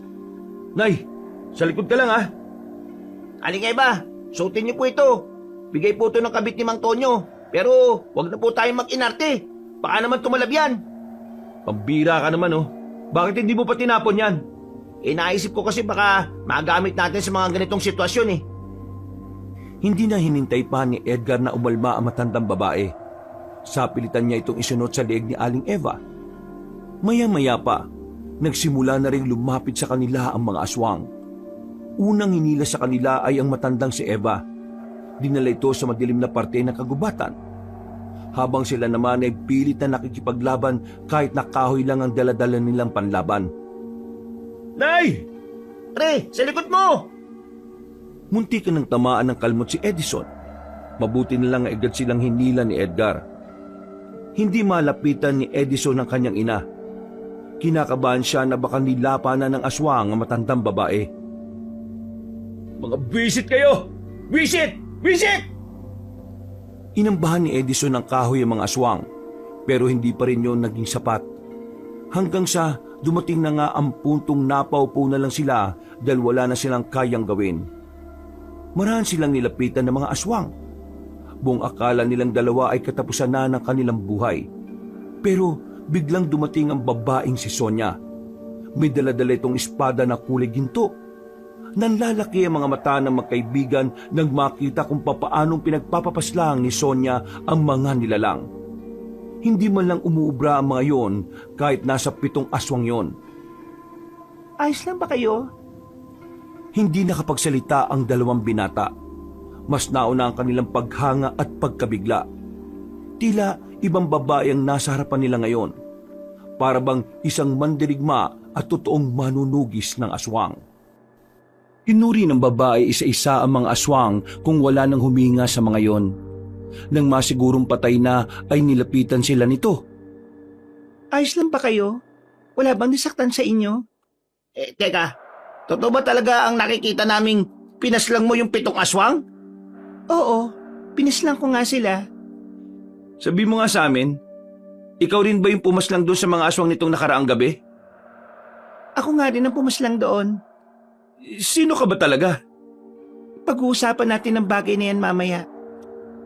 Sa ngayon, kailangan na muna nating umalis. Sandali lang, si nanay. Nagmamadaling bumangon ang lalaki. Pero bago pa man siya makalapit sa halamanan, lumabas na roon ang kanyang ina. Diyos ko, ang dami namang nakaharang dito. Nay, ayos lang kayo? Hindi ba kayo sinaktan ng aswang na yon? Hindi niya ako nasaktan. Natakot sila nung makita nilang suot ko yung kwintas na ito. Agad na napatingin si Edison sa babaeng si Sonia. Hindi siya makapaniwala na totoong epektibo ang pangontrang yon. Ang pangontrang yan ay gumagana lang ng halos 72 oras. Makakaramdam ng kakaibang paso ang sinumang aswang na magtatangkang humawak sa kanya. Sabihin mo nga sa akin, ano ba talagang kailangan mo sa amin? Pare, kalma. Tinulungan niya na nga tayo eh. Wala akong pakialam. Ang gusto kong malaman ay kung bakit niya ito ginagawa. Matapos niyang sirain ang pamilya namin tapos ililigtas niya tayo. Para ano? Para mas maramdaman naming miserable ang buhay namin? Anak, uminahon ka. Sonia, sabihin mo, ano ba talaga ang gusto mo mangyari? Sumama kayo sa akin. Ipapaliwanag ko ang lahat. Delikado rito. Lalo na't may sugat si Edison. Sumama kayo sa akin at kailangan magamot ang sugat na yan para hindi na rin tayo maamoy. Anong tingin mo? Sasama kami sa'yo? Edison, gusto kong maliwanagan. Gusto kong marinig kung ano man ang sasabihin niya. Isang malalim na buntong hininga na lamang ang nagawa ni Edison noong mga sandaling yon. Pinagbigyan niya ang gusto ng kanyang ina. Kaya naman sumama sila sa paglalakad. Ilang minuto lang ang nakalipas, narating na rin nila ang tirahan ng dalaga. Isa itong bahay na bato. Walang itaas pero medyo malawak. Malaki rin ang bakuran at napupuno ito ng malalaking lampara sa palibot kaya maliwanag. Ikaw lang ba mag-isa rito? Hindi. Dito rin nakatira ang mga magulang ko. Pero wala sila rito ngayon. May mahalaga silang misyon na kailangan gawin. Pinupo sila ng dalaga sa gilid. Hinandaan na muna sila nito ng maiinom. Hindi nagtagal, nagumpisa na rin itong ipaalam sa kanila kung ano ang totoo. Oo, naging kabit ako ni Mang Tonyo. Pero hindi ko yung ginawa para manira ng pamilya. Wala lang talaga akong pagpipilian kundi yun lang. Ano bang ibig mong sabihin? Kung hindi paninira ng pamilya ang layunin mo, bakit mo yun ginawa? Ang pamilya ko ay mga manunugis. Ibig sabihin, kami ang uri ng mga tao na pumapaslang talaga ng mga mababangis na nilalang. Gaya na lang ng aswang. Hindi ko kilala si Mang Tonyo. Wala kaming kahit na anong koneksyon noon. Pero yung nilalandi niyang babae ay ang aswang na hinahanap ko. Yun ay ang prinsesa ng mga aswang. Teka, sinasabi mo bang yung aswang na yun ang tunay niyang kabit? Oo, siya nga. Siya ang babaeng kinalolokohan ni Mang Tonyo. Pero nang malaman kong yun na nga ang aswang na target ko, gumawa ko ng paraan para mapalapit kay Mang Tonyo. Nalaman ko rin kasi na kinuha niya yung itim na bato mula sa babae. Ang batong itim na yon ay pinaniniwalaang sagrado. Pinamana yon sa prinsesang aswang. Pero nang pansamantala itong iniluwa ng prinsesa at nakita ni Mang Tonyo, inakala niyang mamahaling bato yon, kaya palihim niyang kinuha. Nalaman kong nasa kanya ang bato na yon base sa kwento niya. Yun ang kailangan ko makuha. Nang makiusap ko sa kanya na hingi ng batong yon, sinabi niya sa akin na ibibigay niya yon sa akin kapag pumayag akong maging kasintahan niya. Wala akong ibang pagpipilian kaya pumayag na ako. Kahit alam ko makakasira ako ng pamilya, ginawa ko. Kasi yun lang ang tanging paraan para makuha ang bato at para mailayo sa kapamakan ng maraming tao. Ang kaso nga lang, nitong nakaraan, ipinagtapat niya sa akin na hindi na niya mahanap kung nasaan ang itim na bato. At ngayon, galit na ang mga aswang. Namatay kasi ang prinsesa dahil sa ginawa niya. Ang batong yun ang tila bumubuhay sa dugo ng prinsesa. At dahil hindi na yun naibalik, yun ang ikinamatay ng prinsesa ng mga aswang. Ano ba meron sa itim na bato na yon? At bakit gustong-gusto nilang mabawi? Ang sagradong bato, pinalulunok ito sa tagapagmana ng mga aswang at iluluwa lamang ito kapag dumating na ang itinakdang panahon. Nais nilang mabawi ang itim na bato ngayon dahil maaari pa rin nilang gamitin ito sa kasamaan kahit wala ng prinsesa. Ipapalunok ito sa pinakamatandang miyembro ng kanilang angkan at ang miyembro na yon ang siyang mas magiging malakas sa lahat. Una pa lang wala ka talagang intensyon na makasira ng pamilya? Kagaya nga ng sinabi ko, wala akong magawa kundi piliin ang paraan na yon. Naging kabit ako sa sitwasyong hindi ko ginusto.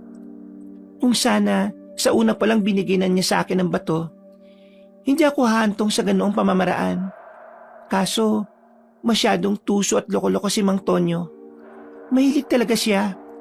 At dahil sa pagiging ganon niya, hindi sana matutuon sa baryong ito ang atensyon ng mga aswang. At kayong mag-ina, kayo ang susunod na target ng mga aswang. Gagamitin nila kayo para pilitin si Mang Tonyo na ilabas ang hinahanap nila. Grabe, hindi ako makapaniwala sa mga nalalaman ko. Akala ko talaga nung una, kabit ka lang Ikaw palang tagapagligtas ng sanlibutan. Angas! Ay, sorry. Daldal ko na pala. Gusto ko makipagtulungan kayo sa akin. Ano naman ang gagawin namin? Aling Eva, kailangan niyo po munang umalis sa lugar na ito. Aminin man natin o hindi, kayo ang pinakamadaling makuha ng mga aswang. Meron akong alam na lugar na pwede kayong manatili kung papayag kayo. Kung paraan naman ito sa makakabuti, ay sige, papayag ako. Ikaw Edison, at ikaw rin, pati na rin ang isa pa ninyong kaibigan. Kung papayag kayo, kailangan ko kayo para labanan ng mga aswang. Wala akong kasama sa misyon na ito dahil ang iba kong kasama ay nauna nang namatay nung nakaraan. Kung yung mga kasama mo nga namatay, kami pa kayang wala namang alam sa mga aswang. Kaya nga ituturo ko sa inyo mga dapat nyong gawin. Ano pre? G ka ba? Tandaan mo Edison, kahit pumayag ka o hindi, kasama pa rin kayo sa unang aatake ng aswang dahil pamilya kayo ni Mang Tonyo. Hanggat hindi sila nakakaganti sa pagkamatay ng prinsesa at hanggat wala sa kamay nila ang itim na bato, kailanman hindi magiging ligtas ang buhay ninyo. Sabihin mo nga sa amin, gaano ba kalakas sa mga aswang na yan? Sino bang pinuno nila? Ang pinuno nila, hindi rin pangkaraniwan, si Damaso, isang aswang na may 2 katauhan. 2 katauhan? Paano yun? May mga oras na isa siyang ermitanyo. Hindi mo akalain na aswang siya. Pero ang totoo, isa siyang mabangis na aswang.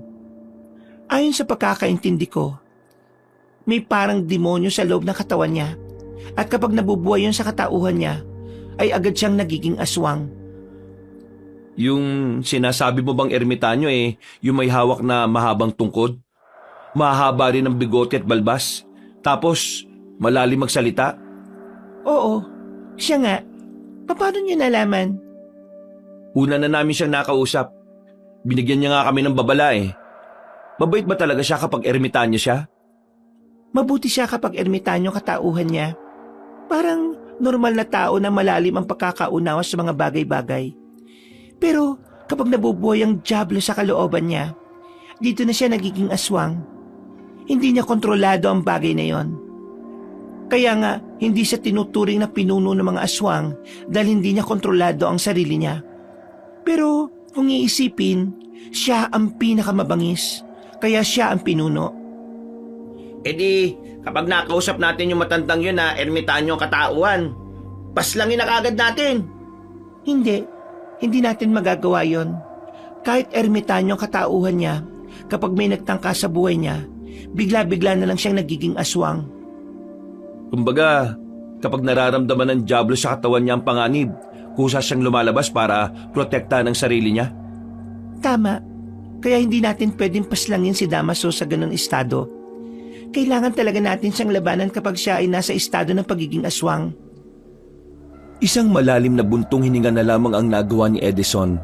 Sa puntong ito ay unti-unti na siyang naliliwanagan. Unti-unti na ring nawawala ang inis niya sa dalaga. Sa harapan ng salangan ay nakita niyang nag-uusap si Aling Eva at si Sonia. Humingi ng paumanhin si Aling Eva at ganoon din naman ang dalagang si Sonia. Matapos yun, siya naman ang lumapit. Sonia, gusto ko lang humingi ng paumanhin sa lahat ng mga nasabi ko. Hindi ko talaga alam kung ano ba talaga ang mga nangyayari.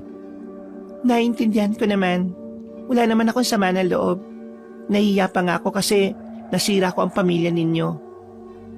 Si tatay ang tunay na sumira ng pamilya namin. Dahil hindi siya nagbabago At hindi rin naman ikaw ang tunay niyang kabit, kundi yung sinasabi mong prinsesa ng mga aswang. Pero kahit na, naging dahilan pa rin ako ng gulo. Kaya naman sa laban na ito, susubukan kong gawin ang lahat ng makakaya ko para makabawi. Kung sakaling mapaslang nila si tatay ngayon, itutuloy pa rin ba nila yung paghahanap sa amin ni nanay? Brutal ang mga aswang. Hanggat buhay ang angkan ninyo, hindi sila titikil. Lahat ng kadugo ninyo, idadamay nila. Magsisimula yun sa inyo. Naramdaman na lamang ni Edison ang kilabot na mabilis na dumaloy sa kanyang buong sistema. Dahil dito, mas lalo siyang nagkaroon ng dahilan para magkaroon ng kaalaman sa pagpaslang sa mga aswang. Alam niyang yun lang ang tanging paraan para maprotektahan niya ang kanyang ina. Hanggang sa oras ng kanilang pagtulog, iniisip pa rin ni Edison kung papaano nila tatalunin ang mga aswang. Edgar, bukas maaga tayo Babalikan natin si Dada. Papayag naman kayang sumama sa atin yun? Siguro. Hindi ko alam. Sana. Ako kasi, desidido na ako Minsan lang itong mangyayari sa buhay natin. Kumbaga, parang opportunity to. Pambira ka. Ano to, trabaho? Mapanganib to, baliw. Baka akala mo, naglalaro lang tayo Natawa na lamang si Edison sa sinabi ng kanyang kaibigan. Mga ilang sandali lang din ay naramdaman na rin niya ang antok dahil sa halos 2 araw na walang tulog. Mahimbing ang tulog ng binata. Pero pagsapit ng umaga, dito na muling nanumbalik ang kanyang kaba sa kalooban niya. Pre, mukhang nanggaling nga talaga rito yung mga aswang kagabi sa baryo natin Tingnan mo yung simento may mga patak ng dugo. Nung umagang yun ay kararating lang ng 2 sa baryo nila para sunduin si Dada. Bumungod na kagad sa kanila ang mga bakas ng dugo, mga tsinelas na naiwan sa kalsada at mga bakas ito ng kaguluhan. Sa paglalakad nila, narinig din nila ang mga tsismos at na pinag-uusapan si Mang Tonyo. Ayon kasi sa mga yon, namataan nila si Mang Tonyo na may daladalang baril. At sabi pa nga nito, hinabol na naman daw ito ng aswang. Ang tagal mamatay na masamang damo, no? Baliw, tatay mo pa rin yun, no? Wala akong tatay na kagaya niya. Tara na nga, puntahan na natin si Dada. Binilisan na lamang nila ang paglalakad hanggang sa makarating na nga sila sa bahay ni Dada. Nilapitan naman sila agad ng binata. Kita kagad nila ang pasa nito sa ilalim na mata. Oh, ano nangyari dyan? Black eye yan ah. Mukha ka ng panda, pre. Baliw! Narito si tatay, baka madamay pa kayo. Ano, binugbog ka ng tatay mo? Gusto mo, bigyan na natin yung tatay mo eh. O ano? Bigyan ng alin? Nang suntok na chocolate flavor. Buang! Halika, sumama ka sa amin. Teka, saan ba tayo pupunta? Eh kaysa mamatay ka sa bugbog ng tatay mo, mamatay ka na lang na may saysay. Ha? Pinagsasasabi mo? Mama ka na muna. Daming satsat eh. Sa pilitan nilang hinila si Dada palayo sa bakuran nito. Gumilid sila at napatingin pa sa paligid kung may ibang nakakarinig. Lalabanan namin ng mga aswang. Sumama ka sa amin. Ha?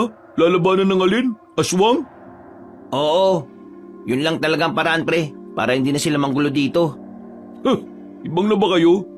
Paano nyo kakalabanin ng aswang eh? Takot na takot nga tayo nung hinabol tayo, di ba? Meron tutulong sa atin. Tutulong? Talaga? Sino naman? Si Sonia. Sino? Si Sonia? Yung kabit ng tatay mo? Ano to? Joke? Basta, komplikado. Papaliwanag na lang namin sa iyo kapag naroon na tayo. Sa ngayon, gusto naming malaman kung sasama ka ba. Kasi kung hindi, ayos lang naman sa amin. Kapag kami namatay, wala ka ng kaibigan. Mas maganda kung sasama ka sa amin para sabay-sabay tayong pumanaw. Uy, para kang siraulo. Paano papayag yan kung ganyan yung mga sinasabi mo? Sige, sasama ako. Wow! Buti naman. Gusto ko patunayan sa tatay ko na hindi ako walang kwentang tao. Ipapamukha ko sa kanya na meron akong kayang gawin. Kapag nakita niya akong nagliligtas ng tao, baka maging proud na rin siya sa akin. Ano man ang dahilan mo, susuportahan ka namin dyan. Di ba, pre? Oo naman oh. Yan lagi nanlilibre sa atin eh. Kaya proud tayo dyan. O tara na, balikan na natin sila Sonia. Naglakad na sila paalis.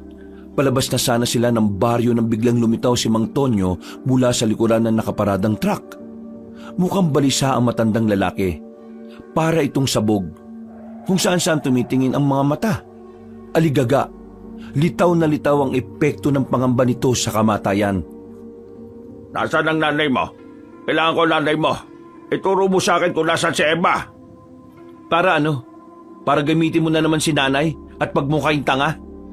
Edison, anak, tulungan mo ako. Hinahabol ako ng mga aswang.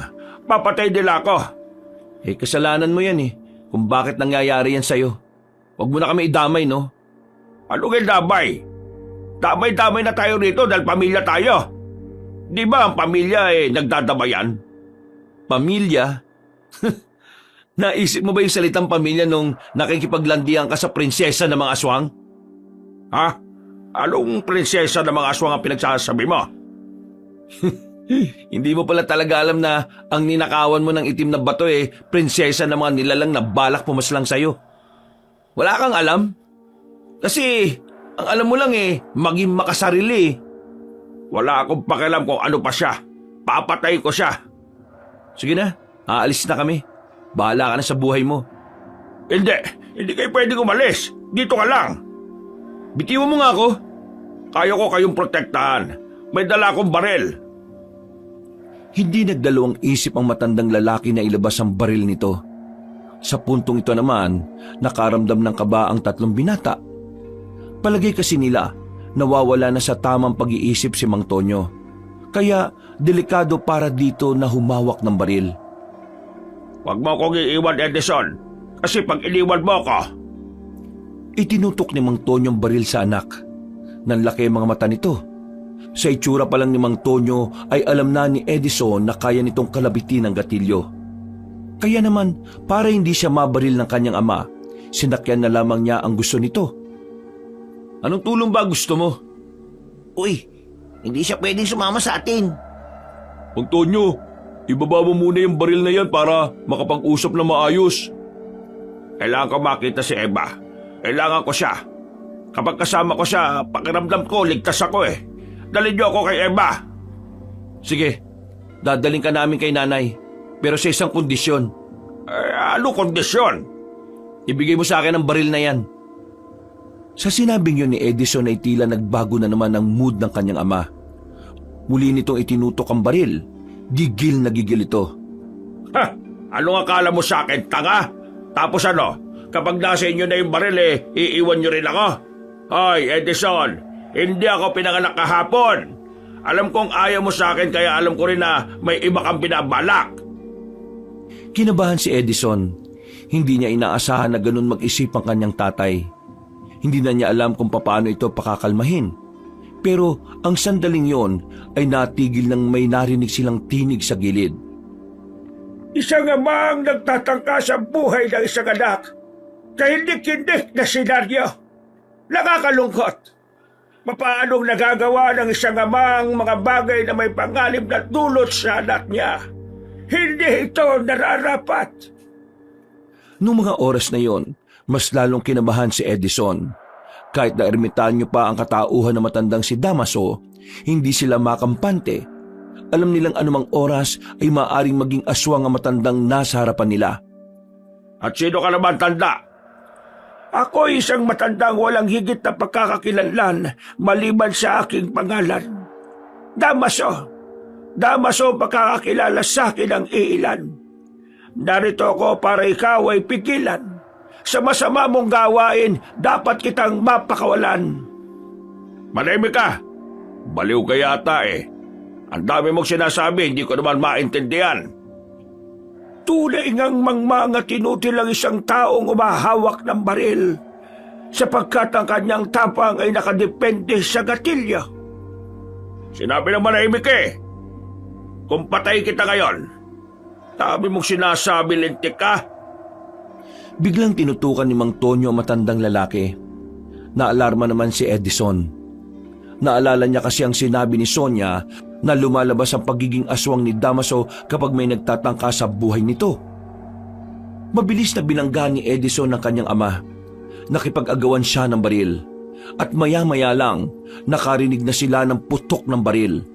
Kabado ang dalawang binata para kay Edison.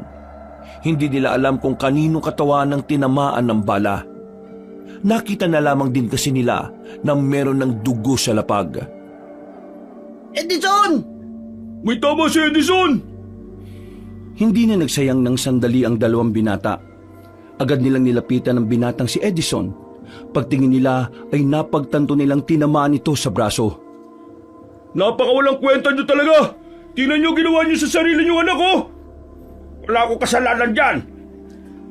Tumakbo pali sa matandang si Tonyo na daladala ang baril. Habang si Edison naman ay inalalayan nilang makatayo. Sakto naman na may napadaan na tricycle kaya agad nila itong pinara.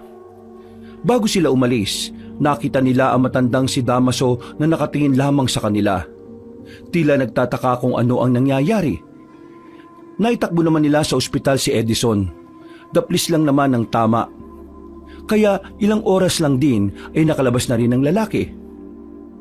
Huwag niyo na lang siguro muna kayong maingay kay nanay na nangyari to. Ayaw ko mag-alala siya eh. Paano naman yung matandang aswang kanina? Ang ibig ko sabihin yung matandang si Damaso.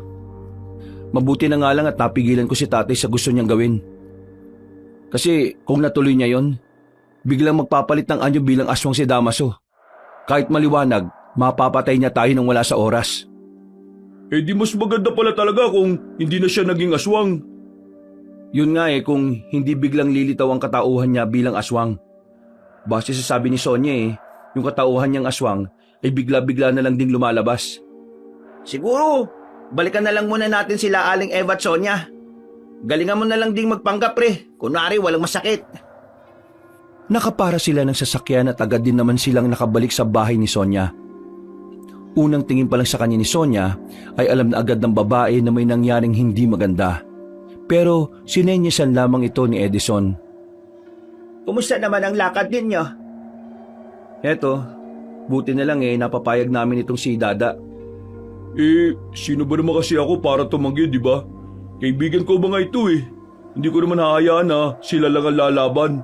At saka, may gusto po akong patunayan sa tatay ko. Maya-maya rin ay sisimulan na natin ang pag-iinsayo ninyo. Hanggang kailan pala tayo mag-iinsayo? Hanggat mararamdaman yung kaya nyo na. Nagkakatinginan na magkakaibigan. Mababa sa tingin nila ang namumuong pagkasabik. Ngunit naroon din ang kaunting kaba. Bago nila sinimula ng pag-iensayo, inihatid na muna nila si Aling Eva sa isa sa mga kamag-anak ni Sonia. Pansamantalang doon na muna mananatili ang matandang babae hanggat hindi pa natatalo mga aswang. Dakong 3:00 ng hapon, nagtungo na sila sa kagubatan. Sinimulan na ni Sonia ang pagtuturo sa 3 anak. Pinahawak ang 3 binata ng kanya-kanyang itak. Mula sa pinakasimpleng galaw hanggang sa pinakamahirap ay itinuro ni Sonia. Hindi naging madali para kina Edison ang pagsasanay na yon. Nahihirapan silang sabayan ng dalaga. Ang alam lang nila ay huwakan ng itak at basta na lamang ihataw. Pagod, ngalay at gutom ang kanilang inabot. Hanggang sa sumapit na nga ang gabi. Lupaypay silang nakahiga sa damuhan habang nakatingin sa kalangitan. Hindi tayo tatagal sa laban kung mabilis kayo mapagod.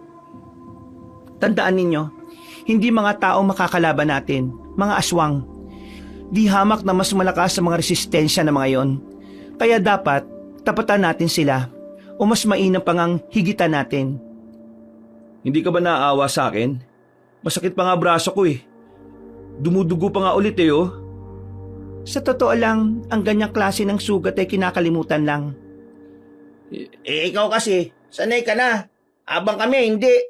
Kaya madali lang naman talaga magsalita Pero may punto naman lahat ng sinasabi ni Sonia. Kailangan nating intindihin yun.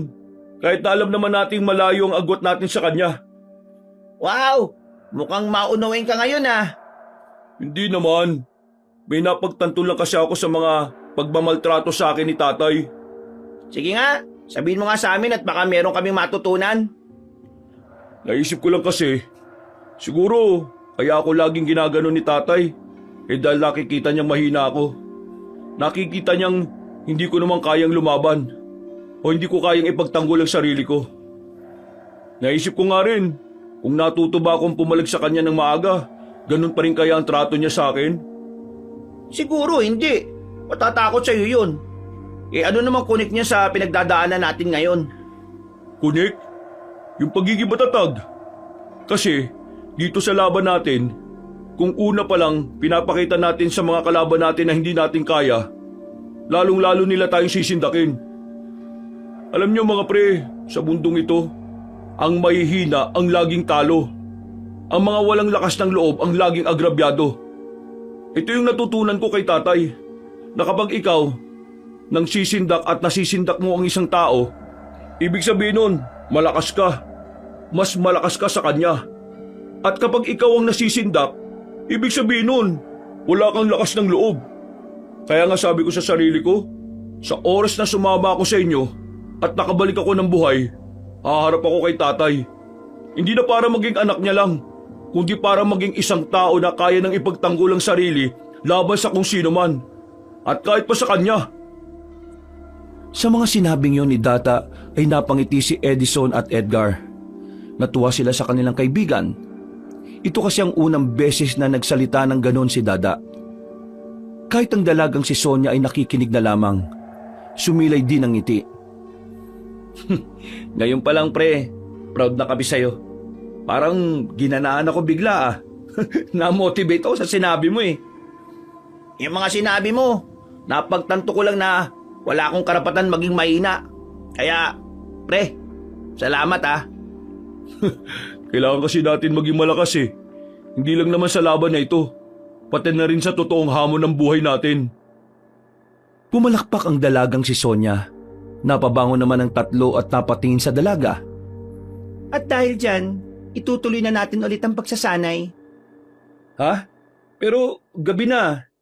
Susulitin natin ang mga oras na wala pang mga aswang. Pampira naman Napapakamot na lamang sa ulo si Edison at Edgar. Kahit na ginabi na sila, ay sinika pa rin nilang pag-aralan ng mga itinuro sa kanila ni Sonia. At ang pagsasanay na yon ay nasundan ng nasundan. Umabot na sila ng 2 linggo.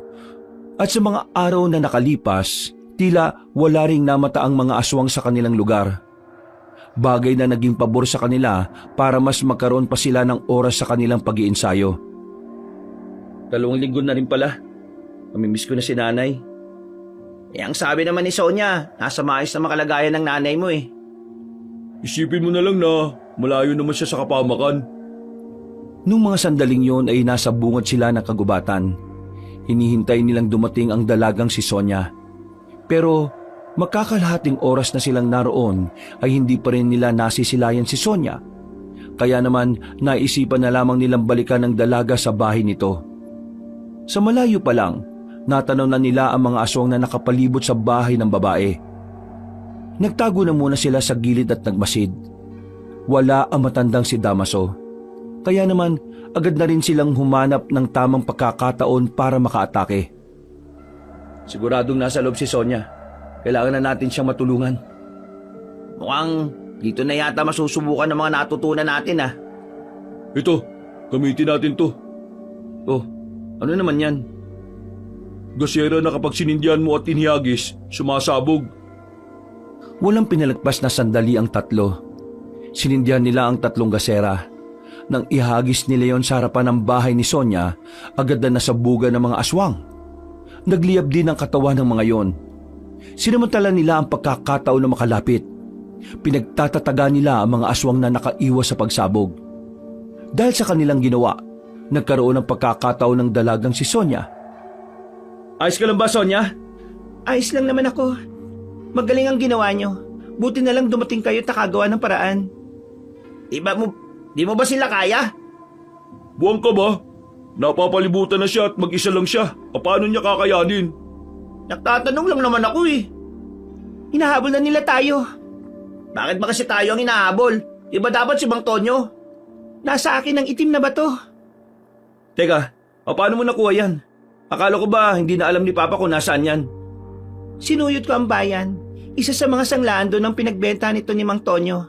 Ngayong hawak-hawak na natin ang itim na bato na ito. Ang kailangan na lang natin gawin ay ingatan to para hindi mapunta sa mga aswang. Edison, Edgar, Dada, kailangan natin patayin si Damaso. Alam ko kung nasaan siya ngayon. Matapos nilang masiguro na wala ng buhay sa mga aswang na naroon, agad na rin nilang tinungo ang lugar kung nasaan naroon na matandang si Damaso. Ang malawak na kakahuyan ng siyang nagsisilbing tirahan na matanda. Inabutan nila yun na nakaupo sa malaking bato sa harap ng kubo nito. Tila alam na matandang lalaki ang kanilang pagdating. Mga kaibigan mula sa baryo, ano at nandito kaya? May kailangan ba kayo sa akin?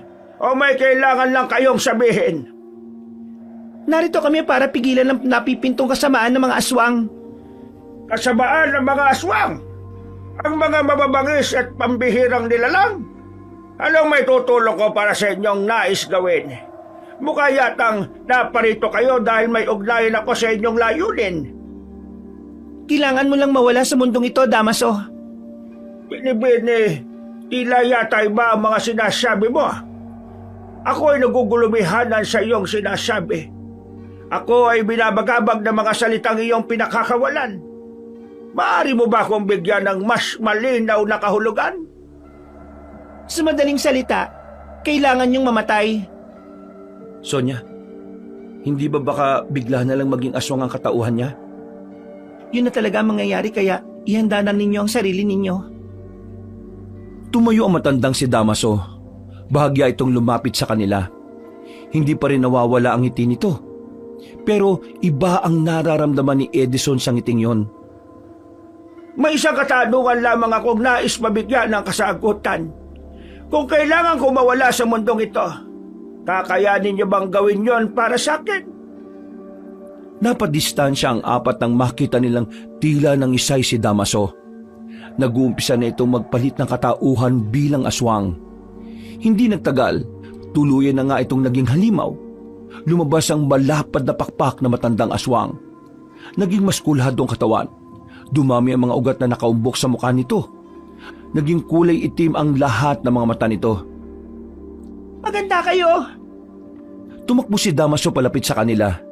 Medyo may kabagalan itong kumilos, kaya naman nagawa pa rin nilang makailag. Pero hindi sila naging kampante. Dahil kahit nagagawa nila itong iwasan, tila hindi naman nakakaramdam ng pagod ang nakakatakot na nilalang. Sa halos 2 minuto nitong paglusob sa kanila, wala silang mahanap na pagkakataon para makatugon sa mga atake nito. Walang mawawala sa focus. Kainis! Hindi siya tumitigil! Takbo lang sila ng takbo. Sa kahit saang pwede nilang mapagtaguan ay sinusuotan na nila. Maya-maya pa, hindi na nga kinaya ni Dada ang pagod. Ito ang unang nakatikim ng malakas na suntok ni Damaso. Tinamaan si Dada sa braso. Pakiramdam ng lalaki ay nabalian siya ng buto sa sobrang sakit. Nang subukan naman itong tulungan ni Edgar, ang binata namang ito ang nasipa. Tumama pa si Edgar sa sanga ng puno. Pagbagsak nito ay tumama rin sa makapal na ugat. Hindi niya ako kakayanin! Di habak ng mga tao lamang kayo! Yun ang akala mo. Mabilis na nakalapit ang babae. Sinamantala nito ang sandaling nakalimot ang aswang. Tinaga ni Sonia si Damaso. Tinamaan naman yon sa tagiliran, pero tila wala man lang nangyari.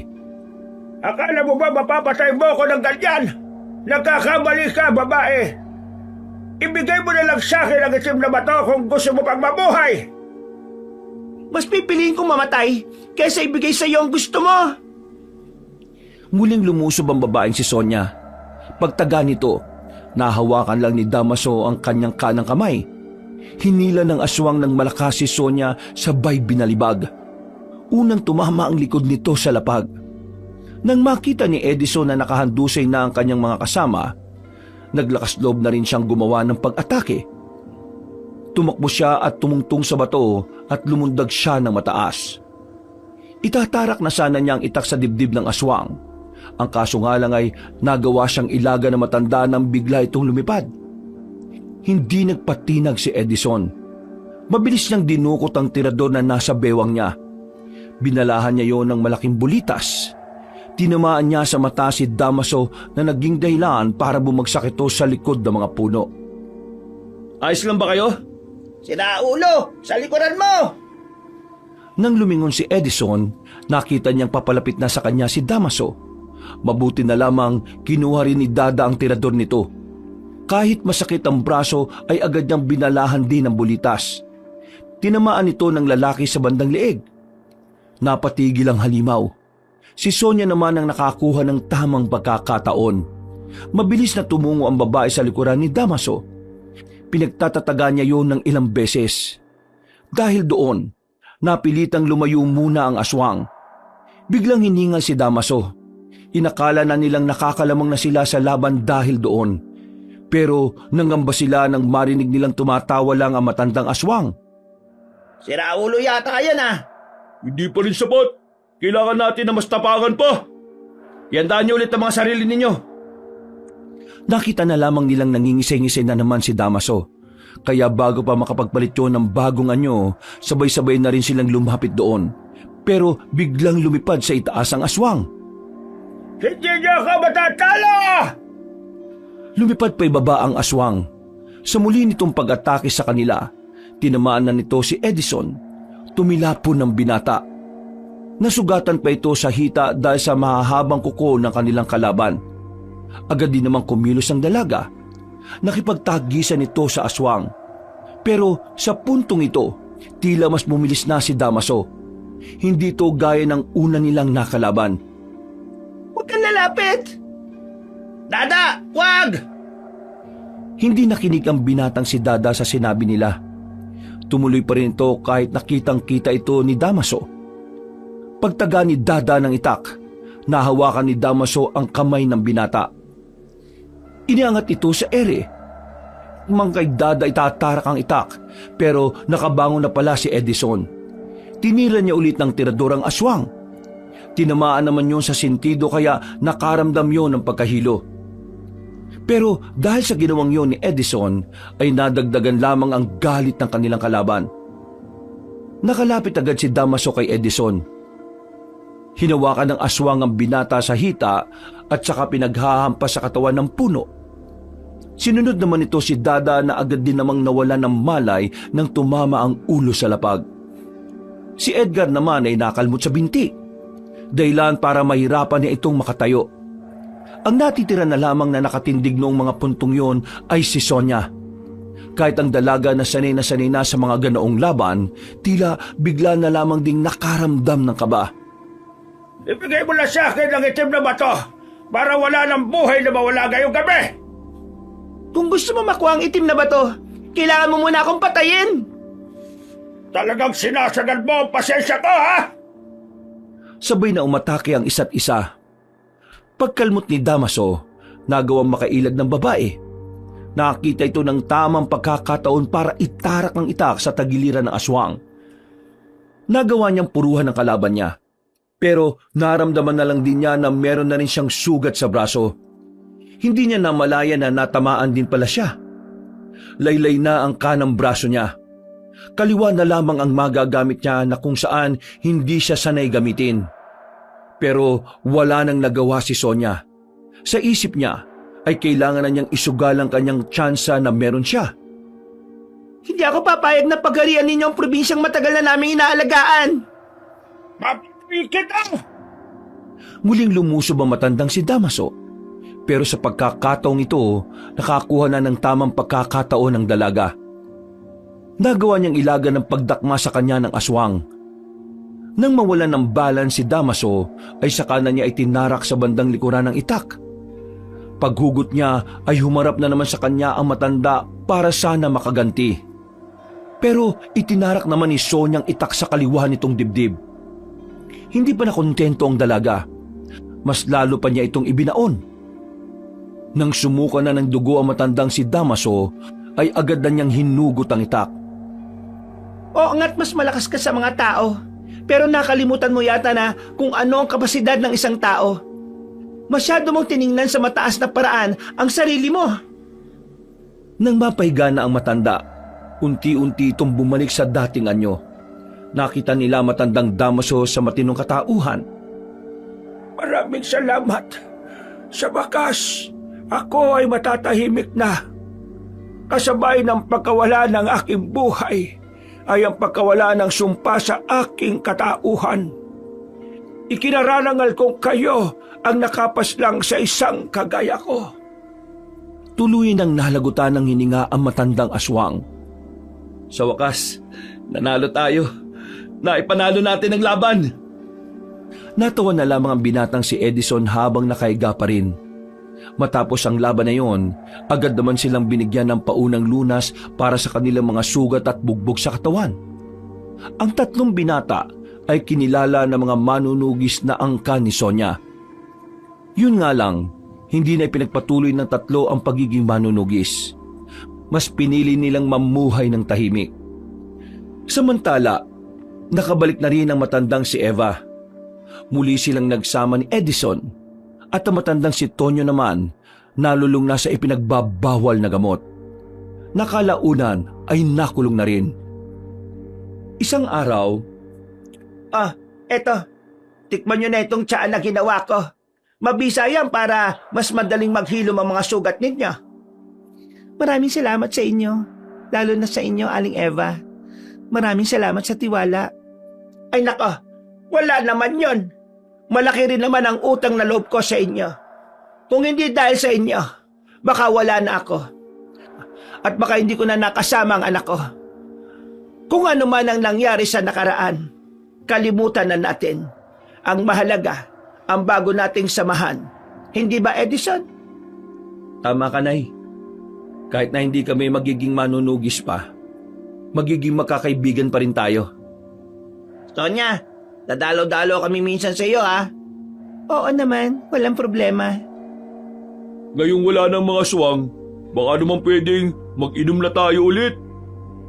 Tawanan at kwentuhan ang maririnig ng mga sandaling yon. Masaya silang lahat dahil sa wakas, wala na silang iniisip na panganib.